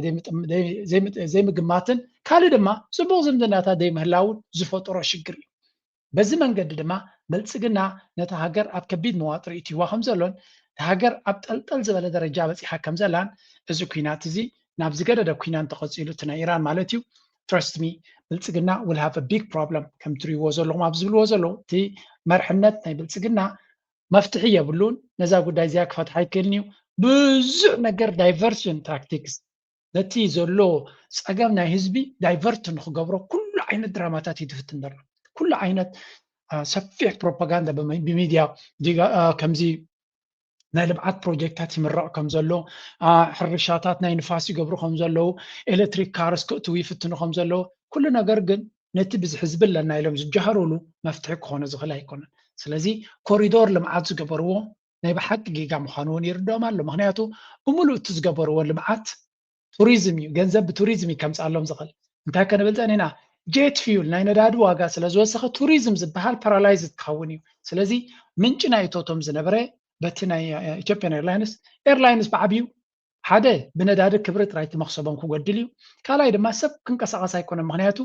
ምንሃር ናይ ዋጋታት ከጋጥም ስለ ዝኾነ ሰብ ምንቅስቃስ ክገድፎ እዩ ስለዚ ካብ ቱሪዝም ክረክቦ ዝግብኦ ዝነበራታዊ ክረክቦ ኣይኮነን ኣብ ውሽጢ ዓዲ ዝግበር ዘሎ ኩናትን ዕግርግርን ድማ ሕርሻ ብግቡእ ክግበር ኣይኮነን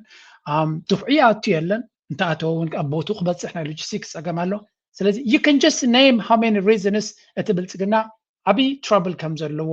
ኩሉ ዝደሚርካ እናረኣኻዮ እንድሕር ከይድካ ኣብ ልዕሊኡ ድማ ፋኖ መዓብቲ ዝፅበ ዘሎ ህወሓት ተበጊሱ ዘሎ ስጉምቲ ወሲዱ ዘሎ ክንሪኦ ኢና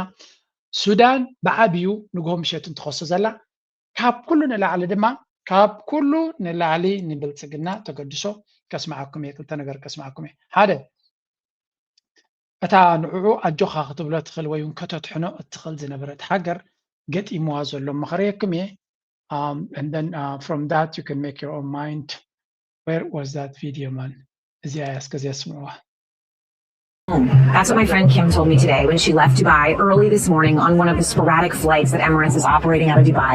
Kim was heading to Chicago, finally getting out, despite a lot of frustration with the U.S. government. There was a little communication, not too much, to be honest with you. I was very disappointed in that. Kim feels really lucky that she and her teenage daughter were able to get seats on this flight. I mean, Oman Air, which is operating flights out of Muscat, is telling people driving from Dubai to allow 12 hours just to cross the border into Oman.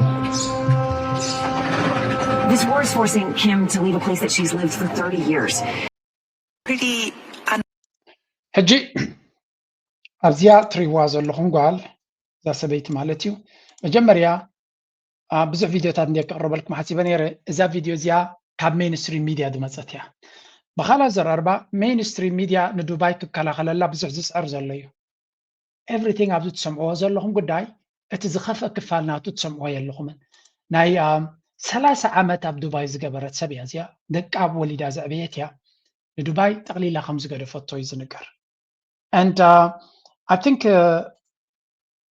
I'm going to show you one video available مخريكم مساء وثيقة زين كلت تنتريكم you will understand انتاي كايت كم زول بتعدي تيس أجمسي تبغيرو سبعي برحلون الله listen to this one. Bookings were cancelled overnight At DXB Airport, the crowd is still jostling, but they are not coming to spend money. They are coming to flee. Can you believe it? More than 2,000 dusty supercars were left behind, their keys still in the ignition as a hasty farewell from those who once believed that money could buy immortality. When the wealthy lightning rods like Burj Khalifa tremble with valuations dropping by 12% each week, the world suddenly realizes an empire built on balance sheets of concrete and debt is, in reality, just a mirage oasis withering away. Let's ከም ትሪእዎ ዘለኹም ኣብዚ እዋን እዚ ካብ ዱባይ ብዙሕ ትሕዝቶታት ኣይወፅን እዩ ልዑል ዝኾነ ደረጃ ሴንሰርሽፕ እዮም ገይሮም ዘለዉ ንኩሉ ካብ ዝወፅእ ስእልታትን ቪድዮን ብጣዕሚ እዮም ዝከላኸልዎ ዘለዉ ካብ ዱባይ ኣብዚ እዋን እዚ ግን ተስፋ ዝቆረፀ ኣዝዩ ብዙሕ እዩ ጠቕላላ ኣይምለስን እየ ወዲየ ምስ ዱባይ ተፀሚመ ኣኽለኒ ኢሉ ዝወፅእ ዘሎ ኤርፖርት ናይ ዱባይ ሰብ ዝሃድም እምበር ዝኣቱ የብሉን እቲ ዘሕዝን ክፋል ድማ 50 መዓልቲ ገይሩ ስለ ዘሎ እቲ ኩናት any kind of business ዝነበሮ ሰብ ተፀሚሙ ክኸይድ ዝፍትን ዝነበረ ክፃወር ኣብ ዘይክል ደረጃ ይኮይኑ ስለዚ ኤግዚት ስትራቴጂ ናትካ ግድን ክትገብረ ሕጂ እውን እቲ ኩናት ክናዋሕ እዩ ዝበሃል ዘሎ ስለዚ ኤርላይንስ ናቶም በሎ ቱሪዝም ናቶም በሎ ኩሉ እቲ ናይ ኣብ ገያሾ ዝምርኮስ ቁጠባ ናቶም ገለገሊኦም ኣብዚ እንታይ ብልፀን እስከ በሽሓት ዝቁፀራ ኣዝየን ክቡራት መኻይን ኣዝየን ክቡራት ኣብ ደገ ጉሒፎምን ከይዶም ኣለዉ ክንክን ኣብ ዘይብሉ ገለመለ ማለት እዩ ዝኻ እንታይ ዘርእየካ ናይ ዓቕሊ ፅበት ድማ ከም ዝኾነን ምስቲ ፀሓይ ናይ ዱባይ ኣብ ከምዚ ዝገደፍካየን ድማ ቫልዩ ናተን እናረኣኻዮ እዩ ዘንቆልቆል ስለዚ ፀሓይ ናይ ተዓዲ ብጠጠውካ ቀድለካ ዝደሊ ኣብ ደገ ተገዲፍካዮ ዘገርም ኩነታት ናይ ኣወዳድቃ ናይ ዱባይ ይረአ ከም ዘሎ እዩ ዝንገር ዘሎ ክሽፈን ኣብ ዘይክል ደረጃ እናበፅሐ ይኸይድ ኣሎ ዋላ እውን እቲ ህንፃ እንተሪኢኻዮ ልዑል ክንክን ዘድልዮ እዩ ሕጂ ረስኒ እናመፀ ይመፅእ ስለ ዘሎ ብዙሕ ሰራሕተኛ ከድልየካ ክትከናኸኖ ኣታዊ ዘይብሉ ትካል ግን ከመይ ጌርካ ክትከናኸኖ ትኽእል እቲ መንግስትኻ ክንድዚ ዝኣክል ከተማ ካብ ጅቡ ወፃኢ እናገበረ ክከናኸኖ ይኽእል ዶ so this is a big question መብዛሕትኦም እዚኦም ናይ ፕራይቬት ትካላት እዮም ናይ መንግስቲ ይኮኑን ስለዚ መንግስቲ ወፃኢታት ገይሩ ክሽፍኖም ዝኽእል ኣይኮነን ዘገርም ኩነታት ድማ እዚ ኩናት እዚ ጠጠው ክብል ኣይኮነን ሕጂ እውን መሊሱ ክነዋሕ ይበሃል ኣሎ and the pain of this country ናይዛ ከተማ ይኹን ናይቲ ሃገር መመሊሱ እናበርትዐ ክኸይድ እዩ ሰባት ድማ ትምህርቲ የለ ስራሕ የለ እንድሕር ኮይኑ ድኻን ሃብታሙን ናብታ ደዋፅኦ ምክንያቱ ክቡር ስለ ዝኾነ ተዓዲ ደሞስካ እናበላዕካ ስራሕ ዘይብልካ ደሞስ ዘይብልካ ገንዘብ እናበላዕካ ክትነብረሉ ትኽእል ዓዲ ይኮነን ስለዚ ዋላ ተሸቃላይ እውን ኣወፃፅኣ ገይሩ ካብቲ ዓዲ ክሃድም እዩ ዝፍትን ገለገለ ስእልታት ካብ ኢማራት ዝወፁ እንታይ የርእዩ ኢሎምካ ከምዚ ሰባት ክንቀሳቀስ ከሎ ኣብቲ ኤርፖርት የርእዮም እዞም ሰባት እዚኣቶም ግን ዝሃድሙ ዘለዉ እዮም ዝኣቱ ዘለዉ ይኮኑ ካብቲ ዓዲ ዝወፁ ዘለዉ እዮም ዝረኣዩ ዘሎ ስለዚ ናይ ብሓቂ እቲ ሃገር ከቢድ ዝኾነ ፈተና ወሪድዋ ከም ዘሎን ኣብዚያ ድማ ከርየኩም ፅንሄ ሪል ኤግዛምፕልስ ማለት እዩ ከምዚያ ትሪእዋ ዘለኹም ንዱባይ ሕንቕንቕ እናበሎም ጠቕሊሎም ንብረቶም ጠርኒፎም ይገድፍዋ ኣለዉ ንብረት ከተውፃእ ኣይትኽእልን ኢኻ ምክንያቱ መጓዓዝያ ስለዘየለ መራኽብ ስለዘይሰራሓ ከም ዘለዎ ገዲፍካያ ኢኻ ትኸይድ ቦርሳኻ ጥራይ ሒዝካ ተንዝርካብን ገንዘብካ ሒዝካ ኣብ ካልእ ቦታ ኮፍ ኢልካ ክሳብ ዝሓዊ ትፅበ ማለት እዩ and this is ገለገለ ሰብ ድማ ንዖማን ገፁ ክሳብ 10 ሰዓታት መኪና ከይዱ ካብ ዖማን ይፍላይ ዝገብር ዘሎ ከምዚያ ትሪእዎ ዘለኹም ብዙሕ ሰብ ብዙሕ ክሳራታት ገይሩ ይወፅእ ከም ዘሎ ይድረግ None of this was here when I was here 30 years ago. Kim to leave a place that she's lived for 30 years,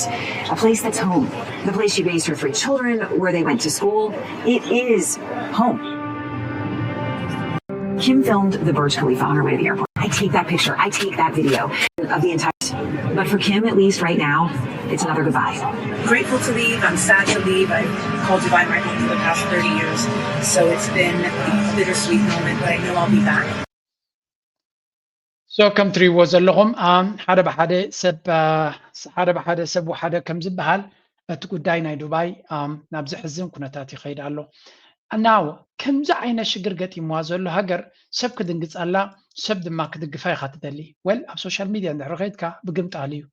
ኣብዚ ስምዑ unprecedented what's happened and almost unhinged. Maybe if I speak in my inner voice, ASMR tone,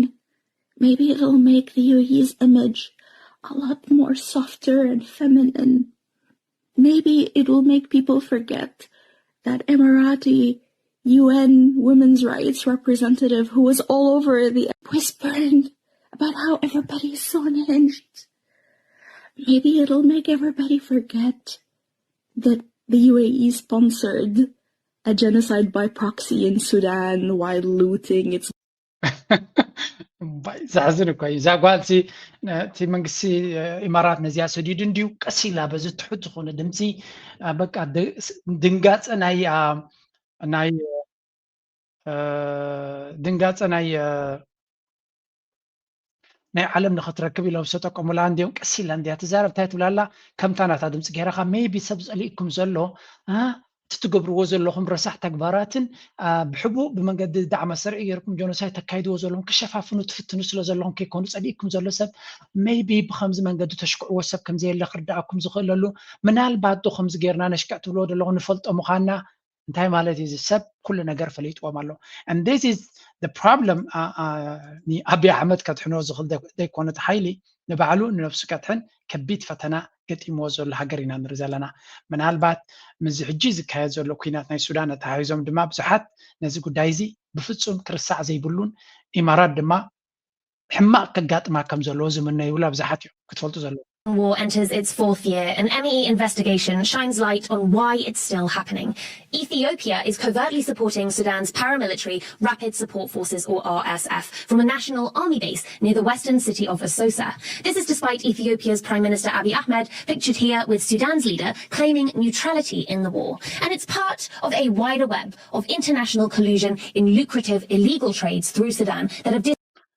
بحفشا كم تريوا زلهم بلصقنا مس إمارات كوينون السودان زقبرا زلو ناي بحق زحزن مخانون أبز قداي زدما كاندي فرسن كاندي حماق قبار ناي تهاجر بلصقنا مخانيهم زنوغر زلو سودان دما أبز رخب وعدل نزين كلتين هاجرات نبلصقنان ني إماراتن بفلاي ني إمارات أتريروم يخصوان كنا نخطركب يسعر اللو مالتي. Thank you, my brother Ahmed.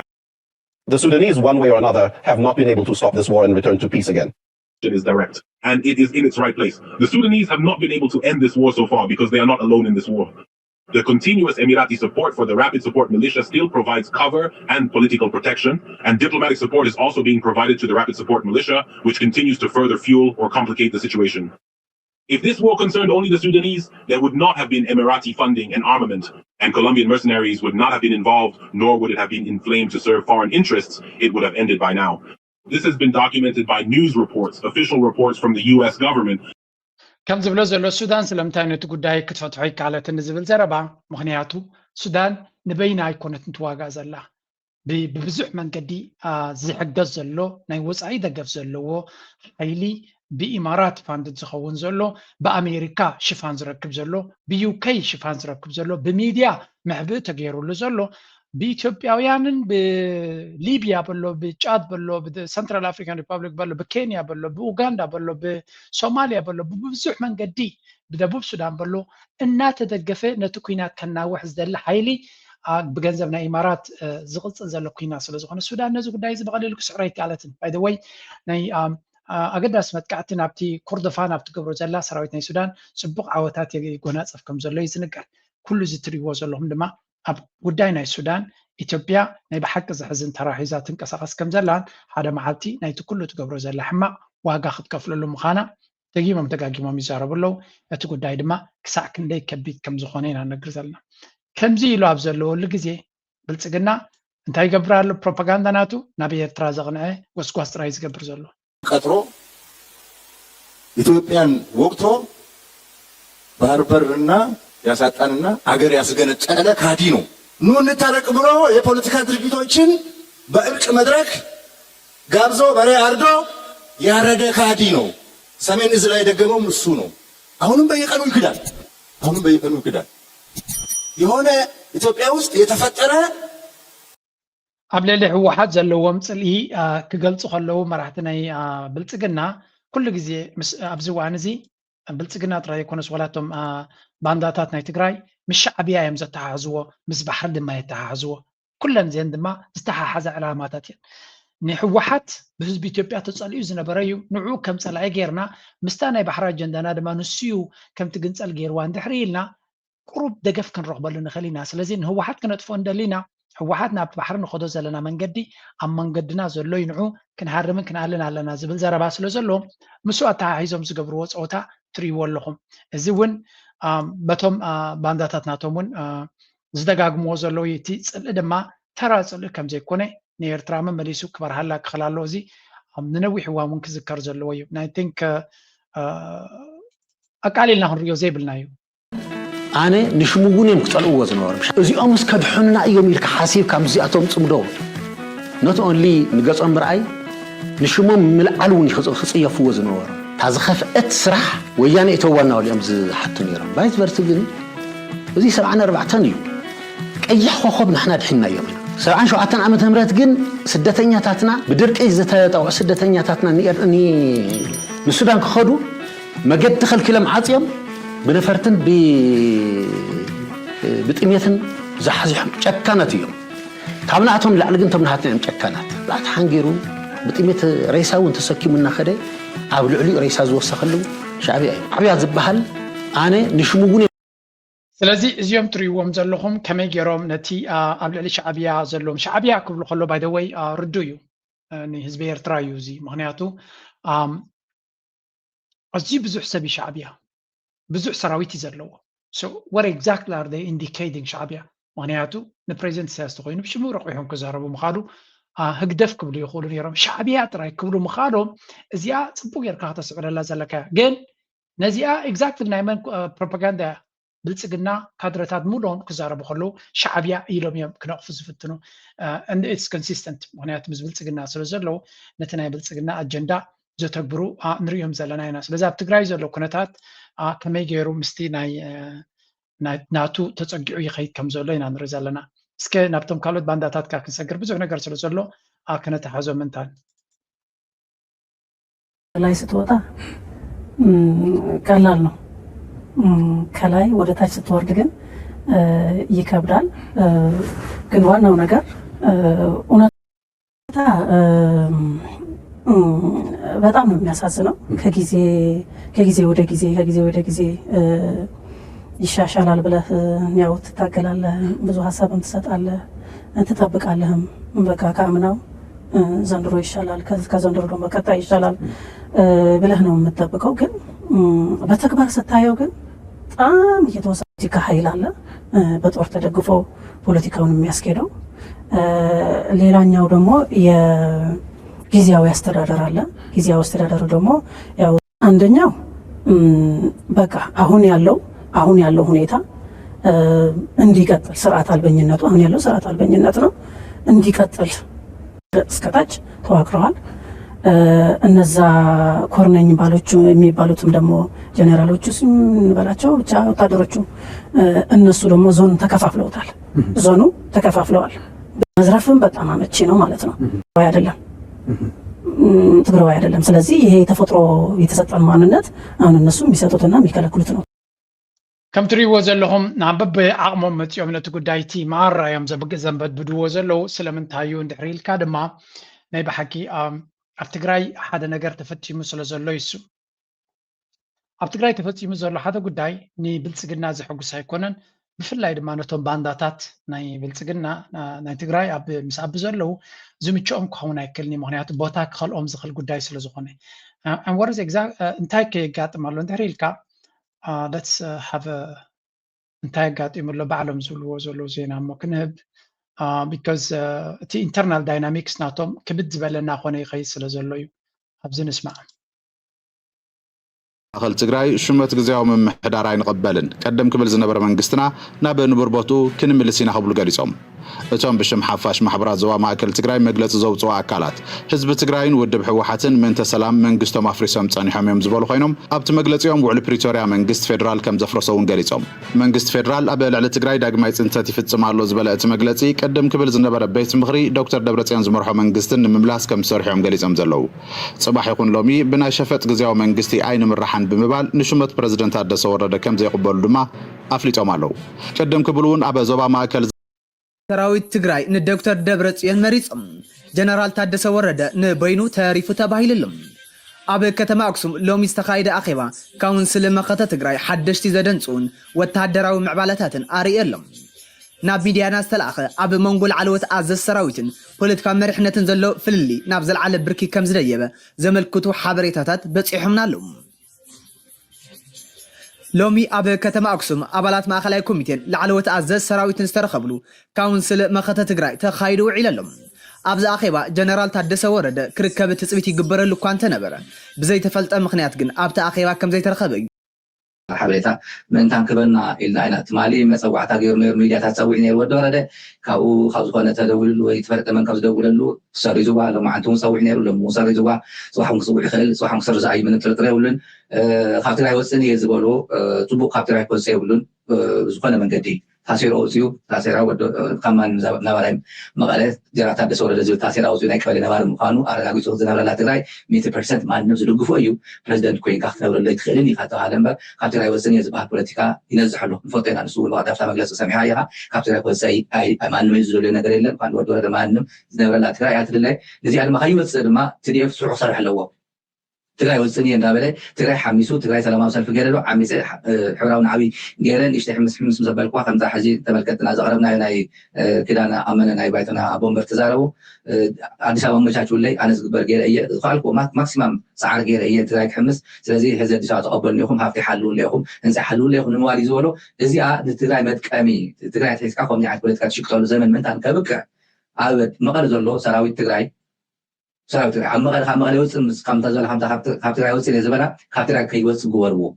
ካብ ትግራይ ማንም ሓሚሱ ማንም ናይ ትግራይ ነገር ኩሉ ነገር ምስጢራት ሒዙ መጨረሻ ዝሃድመሉ ሰዓት ብፍፁም ክፍቀደሉ የብሉ ከምታ ዝበላ ከምታ ንሱ ዝወሰና ኣብ ትግራይ ክፀንሑ ኣለዎ ፕረዚደንት ኮይኑ ድዩ ይኽኣላት ይፅናሕ ተራ ዜጋ ኮይኑ ድዩ ይኽኣላት ይፅናሕ ፀገም የብሉን ብዝኾነ መንገዲ ግን ፍሉይ ፕሪቪሌጅ ዝረኸበ ፍሉይ ኢንፎርሜሽን ንክረክብ ፍሉይ ስልጣን ረኺቡ ዝነበረ ትግራይ ናይ ምሕማስ ስልጣን ረኺቡ ድሓር ክወፅእ እንተኢሉ ግን ሰራዊት ትግራይ ድማ ግዴኻ ተዋፅእ ክንብሎ እንደል በዚ ኣጋጣሚ እንኳ ዳሕና ወፃእኻ እሞ ባሕዋ ገን ዘሎ ሓበሬታታት ኔትወርክ ከይዳ ተላ መስለን ግዜ ባዕሉ ቤት ፕረዚደንት እዩ ዝብሎ ቤት ፅሕፈት ግን ንኣባዲ ዘባርር ከምዚኣ እትሪእዋ ዘለኹም እታ ጉዳይ ኣብ ትግራይ ኣብ ከመይ ዝበለ ብርቱዕ ዝኾነ ነውፂ ኣትያ ከም ዘላ ትግራይ ኢና ንርኢ ዘለና ቀሊል ነገር ኣይኮነን ዝብድሆ እዚ ትግራይ ብተደጋጋሚ ሰብ ክልተ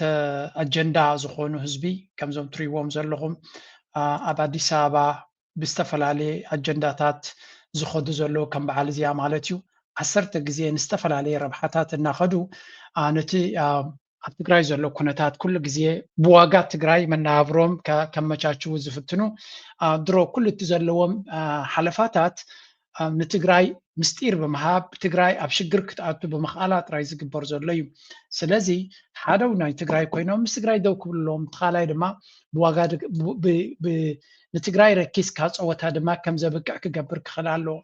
ስለዚ እዚ ኣብዚ ንሪኦ ፀናሕና እቶም መራሕቲ ሰራዊት ምስቲ ህወሓት ኮይኖም ናይ ቀደም ቅድሚቲ ውዕል ፕሪቶርያ ዝነበረ መንግስቶም ብምምላስ ዶክተር ደብረፅዮን ፕሬዚደንት ብምግባር ተጋሩ ድማ ከም ልዑላዊ ፈደራላዊ ሃገር እንድሕራ ውሽጢ ኢትዮጵያ ክኾኑ ኮይኖም ሙሉእ ብናቶም መንገዲ ክኸድሉ ዝኽእሉ መንገዲ ብልፅግና ባዕሉ መራሒ ዝገብረሎም ባዕሉ ኢምፖዝ ዝገብረሎም መንገዲ ዘይህልወሉ ካብ ወፃኢ ድማ ኣብቲ ናይ ፕሪቶርያ እንተተበሊሶም ድማ በቲ ናይ ፕሪቶርያ ስምምዕ ኣብ መንጎ ህወሓትን ብልፅግና ብዝግበር ምርድዳእ ምሕደራ ክገብር ከም ዘለዎን ባጀት ናቶም ዘድሊ ባጀት ድማ ከማልኣሎም ከም ዝግባእ ክሓትውሉ ዝኽእሉ ኣጋጣሚ እውን እዩ ዝንገር ዘሎ ስለዚ ትግራይ ከቢድ ዝኾነ ፈተና ኣብ ዘጋጥመላ ዘላ ደረጃ እያ ዘላ እዮም ዝብሉ ዘለዉ ውልሲ እዚ ጉዳይ እዚ ናበይ ገፁ ክኸይድ ምዃኑ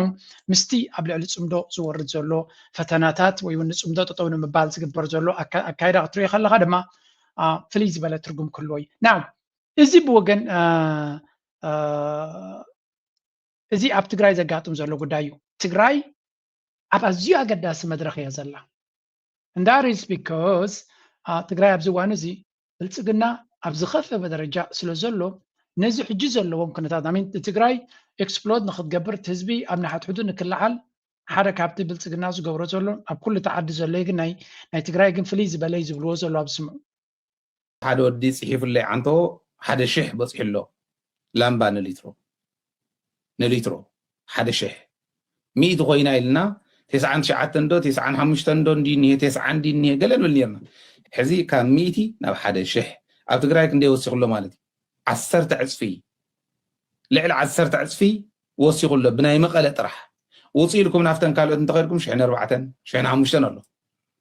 ኣብ ትግራይ ዓብይ ፀገም እኒሄ ስለዚ መጓዓዝያ እውን ከም ዝበልናዮ ፀገማት ተፈጢሩ እዩ ኣብ መጓዓዝያ ታርጋ ዝፈትሑ ለን እውን አርኢናኩም አስገራሚ ነገሮች ነው እየታዩ ያሉት እውነት ለመናገር ብልጽግና ሕጂ ከም ትሪእዎ ዘለኹም ነዳዲ ማለት ንብዙሕ ነገር ዝጠሉ ስለ ዝኾነ ትግራይ ኣብ ካልእ ኢትዮጵያ ብዘሎ ፀገም ንዓቢ ክሕመማ ይኽእል እዩ ኣብ ትግራይ ብዘሎ ግን እቲ ህዝቢ ኣንጻር ህወሓት ተላዒሉ ናዕቢ ገይሩሉ መሊሱ ነቶም ታሽሙ ክገብር እዩ ዝገብሮም ዘሎ ግን ኣይ ቲንክ ኣብዚ እዋን እዚ ከም ኣብ ትግራይ ሚድያ ዘለዎ ህዝቢ ስለዘየለ እቲ ትግራይ ዝበሃል እውን ዝኣክል ንቕሓት ገይሩ ዘሎ ይመስለኒ ምክንያቱ ብልጽግና እንታይ ይሰርሓሎም እንታይ ይኣልመሎም ከም ዘሎ ይርዶም ስለ ዘሎ they just want ከመይ ጌርካ ካብዚ ሽግር እዚ ትወፅእ ከዓ ሳቶም ናቶም ብልሓት ክበላሓቱ ናቶም መንገዲ ክምህዙን ግድን እዩ ስለዚ ከም ንሪኦ ዘለና ብሓቂ ዘገርም እዩ ናብ ኣምሓራ ንዝገር ኣምሓራ ድማ ነቲ ዕድል ነፍሲ ወከፍ ነቲ ዕድል ክምዝምዞ ይድፍትን ዘሎ መንደር የሚታየው እብደት ግራ የሚያጋባ ነው እብደቱ በየሰዓቱ እየተቀያየረ ነው መጀመሪያ ላይ አንተ እንዳልከው ዘፈኑን ለማጣጣል ሳይሆን የራሳቸው ለማድረግ አንዳንድ ዘፈኖችን እየመረጡ እንግዲህ ቴዲ የዘፈነው ቅኔ ነው ቅኔው እንዲሁ በቀላሉ ብልጽግና መንደር ባሉ ሰዎች በእነሱ አንጎል መረዳት የሚችሉት አይደለም እነሱማ ከገባቸው ቴዲ ምኑን ቅኔውን ተቀኘ ቴዲ ምኑን ዘፈን እነሱ ከገባ አልገባቸውም ለዚህ ነው የተለያየ አቋም ሲያንጸባርቁ የነበሩት አንዳንዶቹ ቀደም ሲል እንዳልከው ነው የጽዮን ሙሽራ የሚለውን ለአዲስ አበባ ነው ለአዳነች አቤቤ ሁሉ ያለ አንድ የብልጽግና ኮሙከር ፖለቲከኛንም እንደዚህ የተለያዩ የምስራቅ አፍሪካ ሀገራት ተሰልፈው ገብቷቸዋል አሳይተውናል ድምጻዩን እየታየ እንዳለው አምቦ እኮ ሕጂ እንታይ እዮም ዝብሉ ዘለዉ ኣብዚ እንትሕሪኻዮ እቲ ደርፊ ኣብ ንብልጽግና ዕብድብድ እቲ ኢሉ ዘሎ ስለምንታይ እዩ ንዝብል ብብዙሕ መንገዲ እዩ ዝረአ ዘሎ ምክንያቱ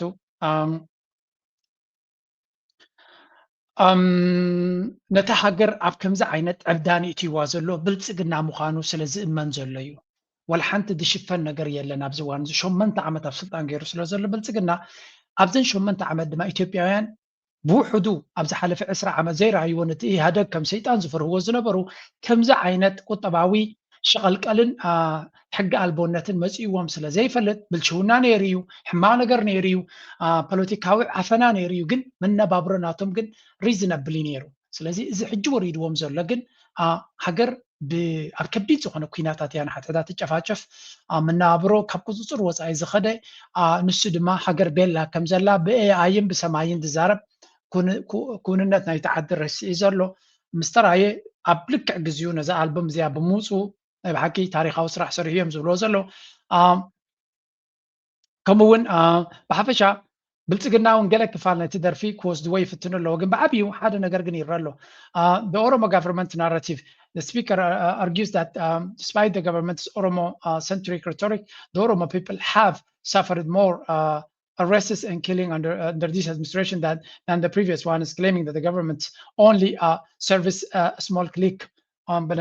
beneficiaries زياد ما حنتي أبي أحمد أب أورومن ديك حباز دل no بقدر حق نسبة أوروما بزوج يساقيهم كم زلوا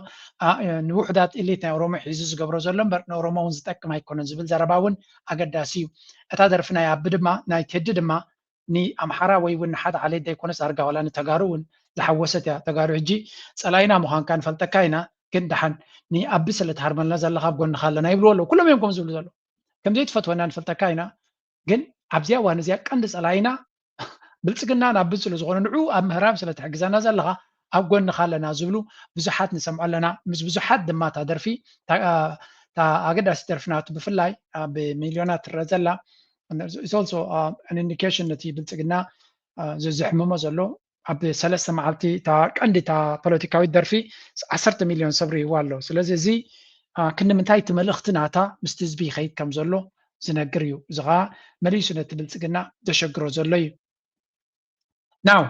بلصقنا بمنتاي من قدك عندي فتنا على ندهر الكعبة زيا كحسقنا ونسل زغل أفرق أمو سيزفن كأفوست يميوتو عسفري أولوج لذا لزفن بتسبسبو حزب لاي بأنفو بجورو سيتقطق ነው ያሳየኝ እግዚአብሔር መንፈስ ሕያው እግዚአብሔር ምስክሬ ነው እግዚአብሔር ምስክሬ ነው ከሱ የሚወጣው ስፒሪት አስፈሪ ፊት ባላቸው አራዊት የተሰበሰበው የሚዘለው ህዝብ ዘፈናቸው እንዳይከናወን ዘፈናቸው ሞገስ እንዳይኖረው ዘፈናቸው የሚያስጠላ እንዲሆን ጸልያለሁ ከህዝቡ አይምሮ ላይ የዘፈንን መንፈስ በኢየሱስ ስም መታለሁ በኢትዮጵያ ላይ በኢየሱስ ክርስቶስ ትውልድ ተነስቶ ዘፈን ኮኮ ኤርሚያ እንታይ እስከ እቲ ብፕሮቴስታንት ገይሩ እዩ ክምክድ ፍትን ዘሎ በዘም ጴንጤታት ዘሎ ፕሮቴስታንት ተጋጊየ ይቕረታ በዞም ፓስተራት ገይሩ እዩ ክምክድ ዝፍትን ዘሎ ነዚ ሕጂ እንታይ ኢሎም ፅሒፎምሉ ነይሮም ሶሪ ጸሎትካ ይሰርሐን ኢሎም ጸሎትካ ይተሰምዐን ምክንያቱ እታ ደርፉሲ ከም ትፍንፈንን ሰብ ከም ዘይሰምዓን ግበራ ይብል ነይሩ ናይቲ ዳፍሮ ግን ብብዝሒ ሰብ ይሰምዓሎ ስለዚ ናይዚ ጸሎት እዚ ኣብ ከሎ ኤክስ ወሲዱ ኢሎም ኣለዉ ናይቲ ሓደ ድማ ተኣምራት ከም ዘርአዮ ገይሩ ይዛረብ ዘሎ ናይ ኩላቶም ተኣምራት ኣይሰርሐን ሓደ ግን እንታይ ልመልስሎም በመጽሐፍ ቅዱስ ላይ ምንድነው የሚነበበው እዛ ላይ ምንድነው ያደረገው ሰቆቃ ኤርምያስ ሀገር ሲፈርስ ህዝብ ሲፈናቀል ህዝብ ሲያልቅ ይህን ያክል በደል ሲደርስበት መጽሐፍ ቅዱስ እናነባለን እያሉ እየጠቀሱ ዘፈን ኃጢአት ነው እያሉ ቴዲ የዘፈነው ዘፈን መዝሙር ነው ሰቆቃ ነው they need to know this በተኻለ ድማ ነቲ ህዝቢ ኣምሓራ ብፍላይ ኣብ ዩኒቲ ምፍጣር ነቲ ቃልሲ ናይ ህዝቢ ኣምሓራ ነቲ ቃንዛ ናይ ህዝቢ ኣምሓራ ዝርዳኣልና እዩ ብምባል ዳርጋ መብዛሕትኡ ሚድያታት ናይ ኣምሓራ ነቲ ናይ ቴዲ ብዝለዓለ ደረጃ ካቨሬጅ ይህበሎ ነታ ደርፊ እውን ቫይራል ይገብራ ኣሎ ብሓፈሻ ብልፅግና ነዚ ከምዚ ዓይነት ማዕበል ብምቅዋሙ መመሊሱ የበርትዖ ኣሎ ሰብ ይኣስር ኣሎ ገለ ይገብር ኣሎ ኩሉ ድማ ካውንተር ፕሮዳክቲቭ እዮም ዝብልዎ ውፅኢት ዘይብሉ ሓደጋ ድማ ክፈጥር ዝኽእል ስጉምታት ይድወስድ ዘሎ ንዕርበትካ በዓልካ ከተቀላጥፍ ከለካ ዝብልዎ ኣካይዳ ድማ ኢና ንርኢ ዘለና ዌል ከም ድሌቱ ብልፅግና ናብ ድሌቱ ይኸይድ ንዑ ዝምልከት እዩ I think ሓንቲ ናይ ፕሬዚደንት ኢሳያስ ንዑም ንኣብይ ኣሕመድ ዝበላ ባህ ጌርና ናብ ኤርትራ ክነኣቱ من دلو مغشيش ترف مرف ناي ما أدنى بلعد سرح دلو كينات وجلنا لنا نحن نشنو الله مخنيات علينا كينات وجزي خندو كينات تعينت كينات وج تمايرنا بزح نجر إنا لنا تبلتغلا نزو قدايزي خمنا أبو صالح صوصوا على نوع زانتاي جزيهم كتفعلكم هيدلين يجن سنف وشيطان نجزا رسو سبت مسيلو أما قد سنة حكا أما قد أنا حكى عند مكان عبود شاسة أنا خمس بلك هو قاعد كامنتين أفعلين قمت بوي صالح دبلو أوي صراحة لا تنس راح مثلا صالتكم مساكات بلون بري قومي حكى حدا سنة فمن قد نحسني حكى بسنفات تعديمك أو قوي تؤتو دبهال تمهرتي قدم تمارنا عد شما ناي سنفات تمهرتي إلا أنا أقول إحنا مدلوات كبر على بحفش كم تري وزر لهم أزيز بحال زلو ትክክለኛ ዘረባ ነዚ እዋን ዝትምጥን እያ ሓንቲ ዘረባ ናብቲ ናይ ኤርትራ ጉዳያት ክንሰግር ለንቀነ ካብ ኤርትራ ብዙ ፅቡቅ ነገር እንዲድወፅእ ዘሎ I'm going to give you ሓንቲ ቪድዮ ብዚ ኤርትራውያን ዝገብርዎ ዘሎ በዚያ ክንጅምር እሞ Something strange is happening in Asmara. The year is 2026 and the city, long isolated, is now seeing a steady stream of high-level visitors, diplomats, military attachés and corporate envoys from Beijing, Brussels, Riyadh, and beyond. These are not tourists. They arrive on unmarked jets, vanish into blacked-out vehicles, and leave no trace in the headlines. Eritrea, once a pariah. ኤርትራ ኣብዚ እዋን እዚ ናይ ብሓቂ ፅዑቕ ዝኾነ ዲፕሎማስያዊ በፃሕቲ ከም ዝህሉ እቲ መንግስቲ ኤርትራ ምስ ብዙሕ ዲፕሎማሲ ይገብር ከም ዘሎን ናብ ፅቡቅ ደረጃ ይኸይድ ከም ዘሎን ዘርኢ ምልክት ንርኢ ኣለና ተስፋ ዝህብ እዩ ዘሕጉስ እዩ ደስ ዘብል እዩ እዚ ድማ ንብዙሓት ፀላእትና ፀላዕላዕ ክብሎም ከም ዝኽእል ኢና ንርኢ ዘለና መጀመርያ ሓደ ካብቲ ተስፋ ዝህብ ዜና ክንብሎ ንኽእል ሓደ ወላው ካብ ሽግር ዘሎ ሃገር ይኹን ግን ፅቡቅ እዩ ኢትሓድ ኤርዌይስ ዝበሃል ናይ ኢማራት ብፍላይ ናይቲ ኣቡዳቢ ማለት እዩ ናብ 6 ኒው ደስቲኔሽን 6 ሓደሽቲ መንገድታት መስመራት በረራታት ጀሚሩ ከም ዘሎን ክጅምር ምዃኑን ሓደ ካባቶም ኣንካራ ክኾን ከሎ ናብ ጋና ማለት እዩ ኣስመራ ሃረረ ኪንግሽዋ ከም እናበለ ሎጎስ ከምውን ካልኦት ሃገራት እቶም ዘገድሱ ንዓና ናብ ኤርትራ በረራ ክገብር ምዃኑ ኣብ ሰሙን 4 ግዜ በረራ ክገብር ምዃኑ ነጊሩ ኣሎ so this is already a good news ምናልባት ገለገለ ሰባት ምስ ኢማራት በረራ ክጅምር ምዃሉ ዘይተዋሕጠሎም ሰባት ርኢ ኣለኹ ኣብ ሰሙን 4 ግዜ በረራ ክገብሩ እዮም اتحاد ማለት ኣብ ኢማራት ክልተ ዓበይቲ ኤርላይንስ ኣለዋ ኤሚሬትስ ኤርላይንስ ይበሃል ዱባይ ዝመደበሩ ክኸውን ከሎ اتحاد ድማ ኣቡዳቢ ዝመደበሩ እዩ ካልእ እውን ኤር ዱባይ ገለና ብለውን ግን مسناي أبو دابي يزجبر زلوا سلازم مس منجستي ركب زلوا ويو جن منجستي ركب جيرو خن بلاين خلينا مخنياتو كسارتات يقات مهم سلوا حدش من قدتات كفترو خوليا بحثشة سيراك كفلة أب فيسبوك بوست جير وازر زنبرر ينيري أمسي إمارات تقبرو جلا كبابينا أزيو حدا جنيا نعنا دسيب لنا كوجز جبوا نجارات هالون بلا لنا جن حدش هفتجا كن كفدلينا ناب حدش مدرخ كنا تدلينا مسير ترى مسرع دلينا دحري لهم جن مرحبا ترى خاخت بلو تخل من البات أنا إليك محجو بوليتيكايزي أو تقول عتا يكونن إمارات كابز عجوري دوزر له تماهيرو من قد تغير انت دليو بفلا مسير ترى من السودان كعرق لهم قدم زبل ريتوني بلينا أنا حق نمزر كتأمن لك كاري أبنو of course إيرترا مرحتي نمان تأمن نمان يتأمنون زي فلتي كونن جن إمارات تمليسم سير تراك سرح أنت حكيتو من قد تغيرو بتخط لأن يام سير تراك سرح أنت زدل نيرو ما يرترا أنت زغبلا أنا تصبح أنت سمعنا نيرو سلام تايز لكم زلوا مغنياتو إزي إمارات بال very destructive power له حماقنا مقبار كنا من تاير حكات كم زغيدرين هلنا سلازي تي كابزو كنتات زقوا بخميك واتس أي فلتني يجن زي صبوق ما بنقسي لذي أنت عري اتحادنا بإير تراك تجميرو أم شور بلتقنا لما ناخذ جمريو إثيوبيان إيرلاينز وين لما ناخذ جمريو زقبر كوكود لا تذكر خليها كبل غل خوني مخنياتو عموين بعل بالسنة سلازي I don't know زي جيب اسم منقسي إيرتران بوليسين إيرتران زخيديو حدا بحدا نبلوكم يلنا حدا بحدا منقسي إيرتران منقسي بوليس منقسي إيرتران بوليسي منقسي إماراتن سلسة ردادو نبلا يلنا زي بيزنسي كالات يوم زيو زي بررانا إيرترا قبر دلي إيرترا دما نابي إيرترا كما تزخولو برراتات نحقنا إيرتران دليتاتنا إيرتران زمالو تكالات كتؤتو تدلن إيرايا سلازي تي ناي تركش إيرلاين يبالعوم كم زنبران بزوح دس يبل نقرات يقاتم كم زنبران ولا ونتي قبت صباح إيربورت ناتو قحمتنا ناتو يسمعون اللغانة يحزنا كامالتي إيرترا أمارات كم زي بالله بمر عينة إيرترا وغيرهم زمز بسوس له يحممني جن دحان جزية اللي ونخلي خاتبل حفشة السعودية إيرلاينز ناتو كم تزدل عبيا يكونن لعلو خل ما ديستنيشن ناتون من البات تقدم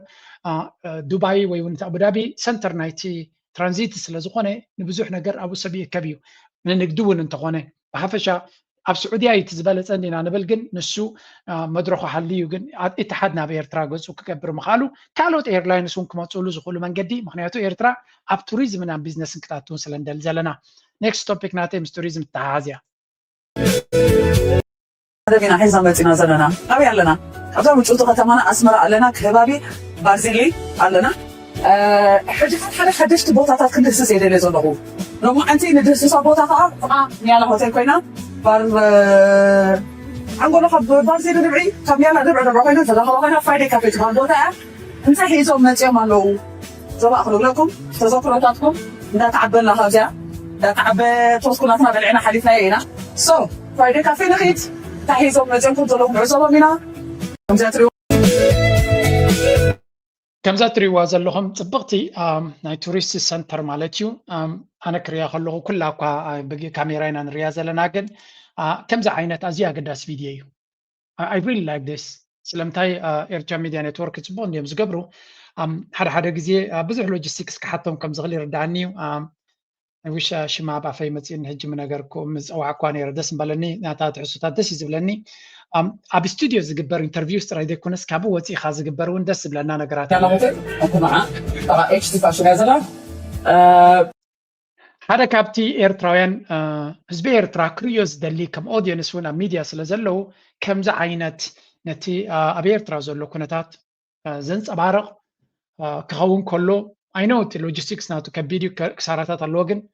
كم زك سرح كله دم حدا رقم كيتكم رأي إيرترا ميديا نتورك سالو that's why ألف نابل كهريكم أنا كريا خلو تا I don't know داي كافيديا ولا تاي أتي نقراتا دسب. من عملية رازة نحجي من تينا نايت عملية رازة ناون أنت options كنا بإيكم بحال تأمون أب معنى تنايت أم صور وزارة بحال تأمون كم زمان يساعد كم صور كنا بإيكم لأن نازلنا so ما أزاله ice matcha with soy milk and so veggie wrap ما شو تاكل أزاله so جوا إنا نصب بس أزاله نايس أبصر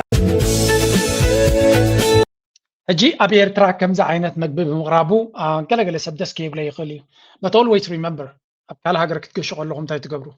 ሓደ ግዜ ትመግቢ ደስ ይብለካ ክኾን ከሎ እንታይ ትደልየሉ ግዜ ኣሎ ሜክዶናልድስ ትደልየሉ ግዜ ኣሎ sometimes የጋጥመካ ኣገለ ቦታ ምስከትካ ገለ ምስ በላዕካ ምስ ሰልቸወካ ትመግቢ ናቶም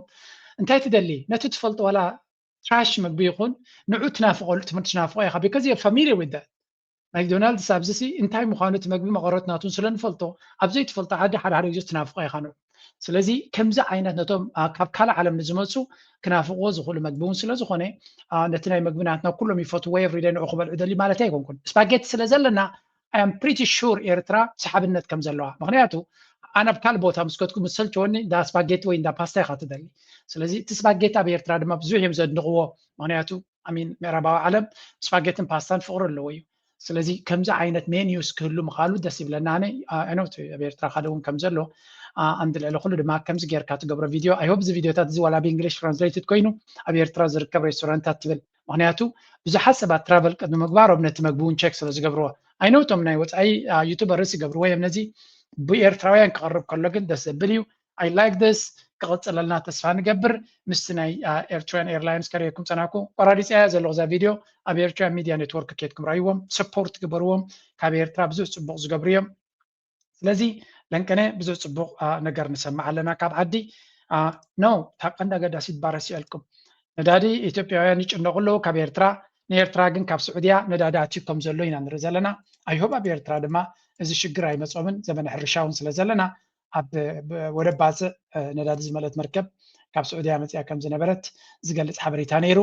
እዚ እውን ሰናይ ዜና እዩ ነዳዲ ኣብዚ ይርከበሉ ዘሎ ነዳዲ ክንረክብ ምኻልና ፅቡቅ ሽርክነት ጌርና ብምህላውና ንዓና ድማ ውሕዳት ህዝብን ንሽተይ ሃገር እውን ስለ ዝኾንና ይኣኽልና ኸውን ዝብል እምነት ኣለኒ ኢትስ ሶ ቢዩቲፉል ጎኒ ጎኒ እቲ ኣብ ለንቀነ ናይ ደቂ ኣምሓረ ፕሮጀክት እውን ተመሪቑ ንብሎ ዝቐነና ናይዚ 30 ሜጋዋት ዘለዎ ናይ መመንጨዊ ሓይሊ ኤሌክትሪክ ኣብ ልዕሊኡ ድማ እቲ ነዳዲ እውን ይኣትሎ ንሰምዖ ዘለና ሰናይ ነገር እዩ እዚ ንኣሽቱ ክመስለኩም ይኽእል ግን ዲስ ኢዝ አ ቨሪ ኢምፖርታንት ቲንግስ ስለዚ ርሑስ ሰንበት ክብለኩም ይደሊ ፅቡቅ ዜና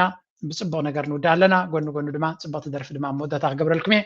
ላይክ ምግባር ኣይትረስዑ ታንክ ዩ ቨሪ ማች ኣብዚ ክንውድእ زيرخم عدنا سيترسع بحر خبري كوينا سلام عدي أتمنى إذن أسمر عدي تعم صايرة سيتفلي كل زنبر الله سلام عدي كثمان أسمرة أفلسان سعودي تنجرة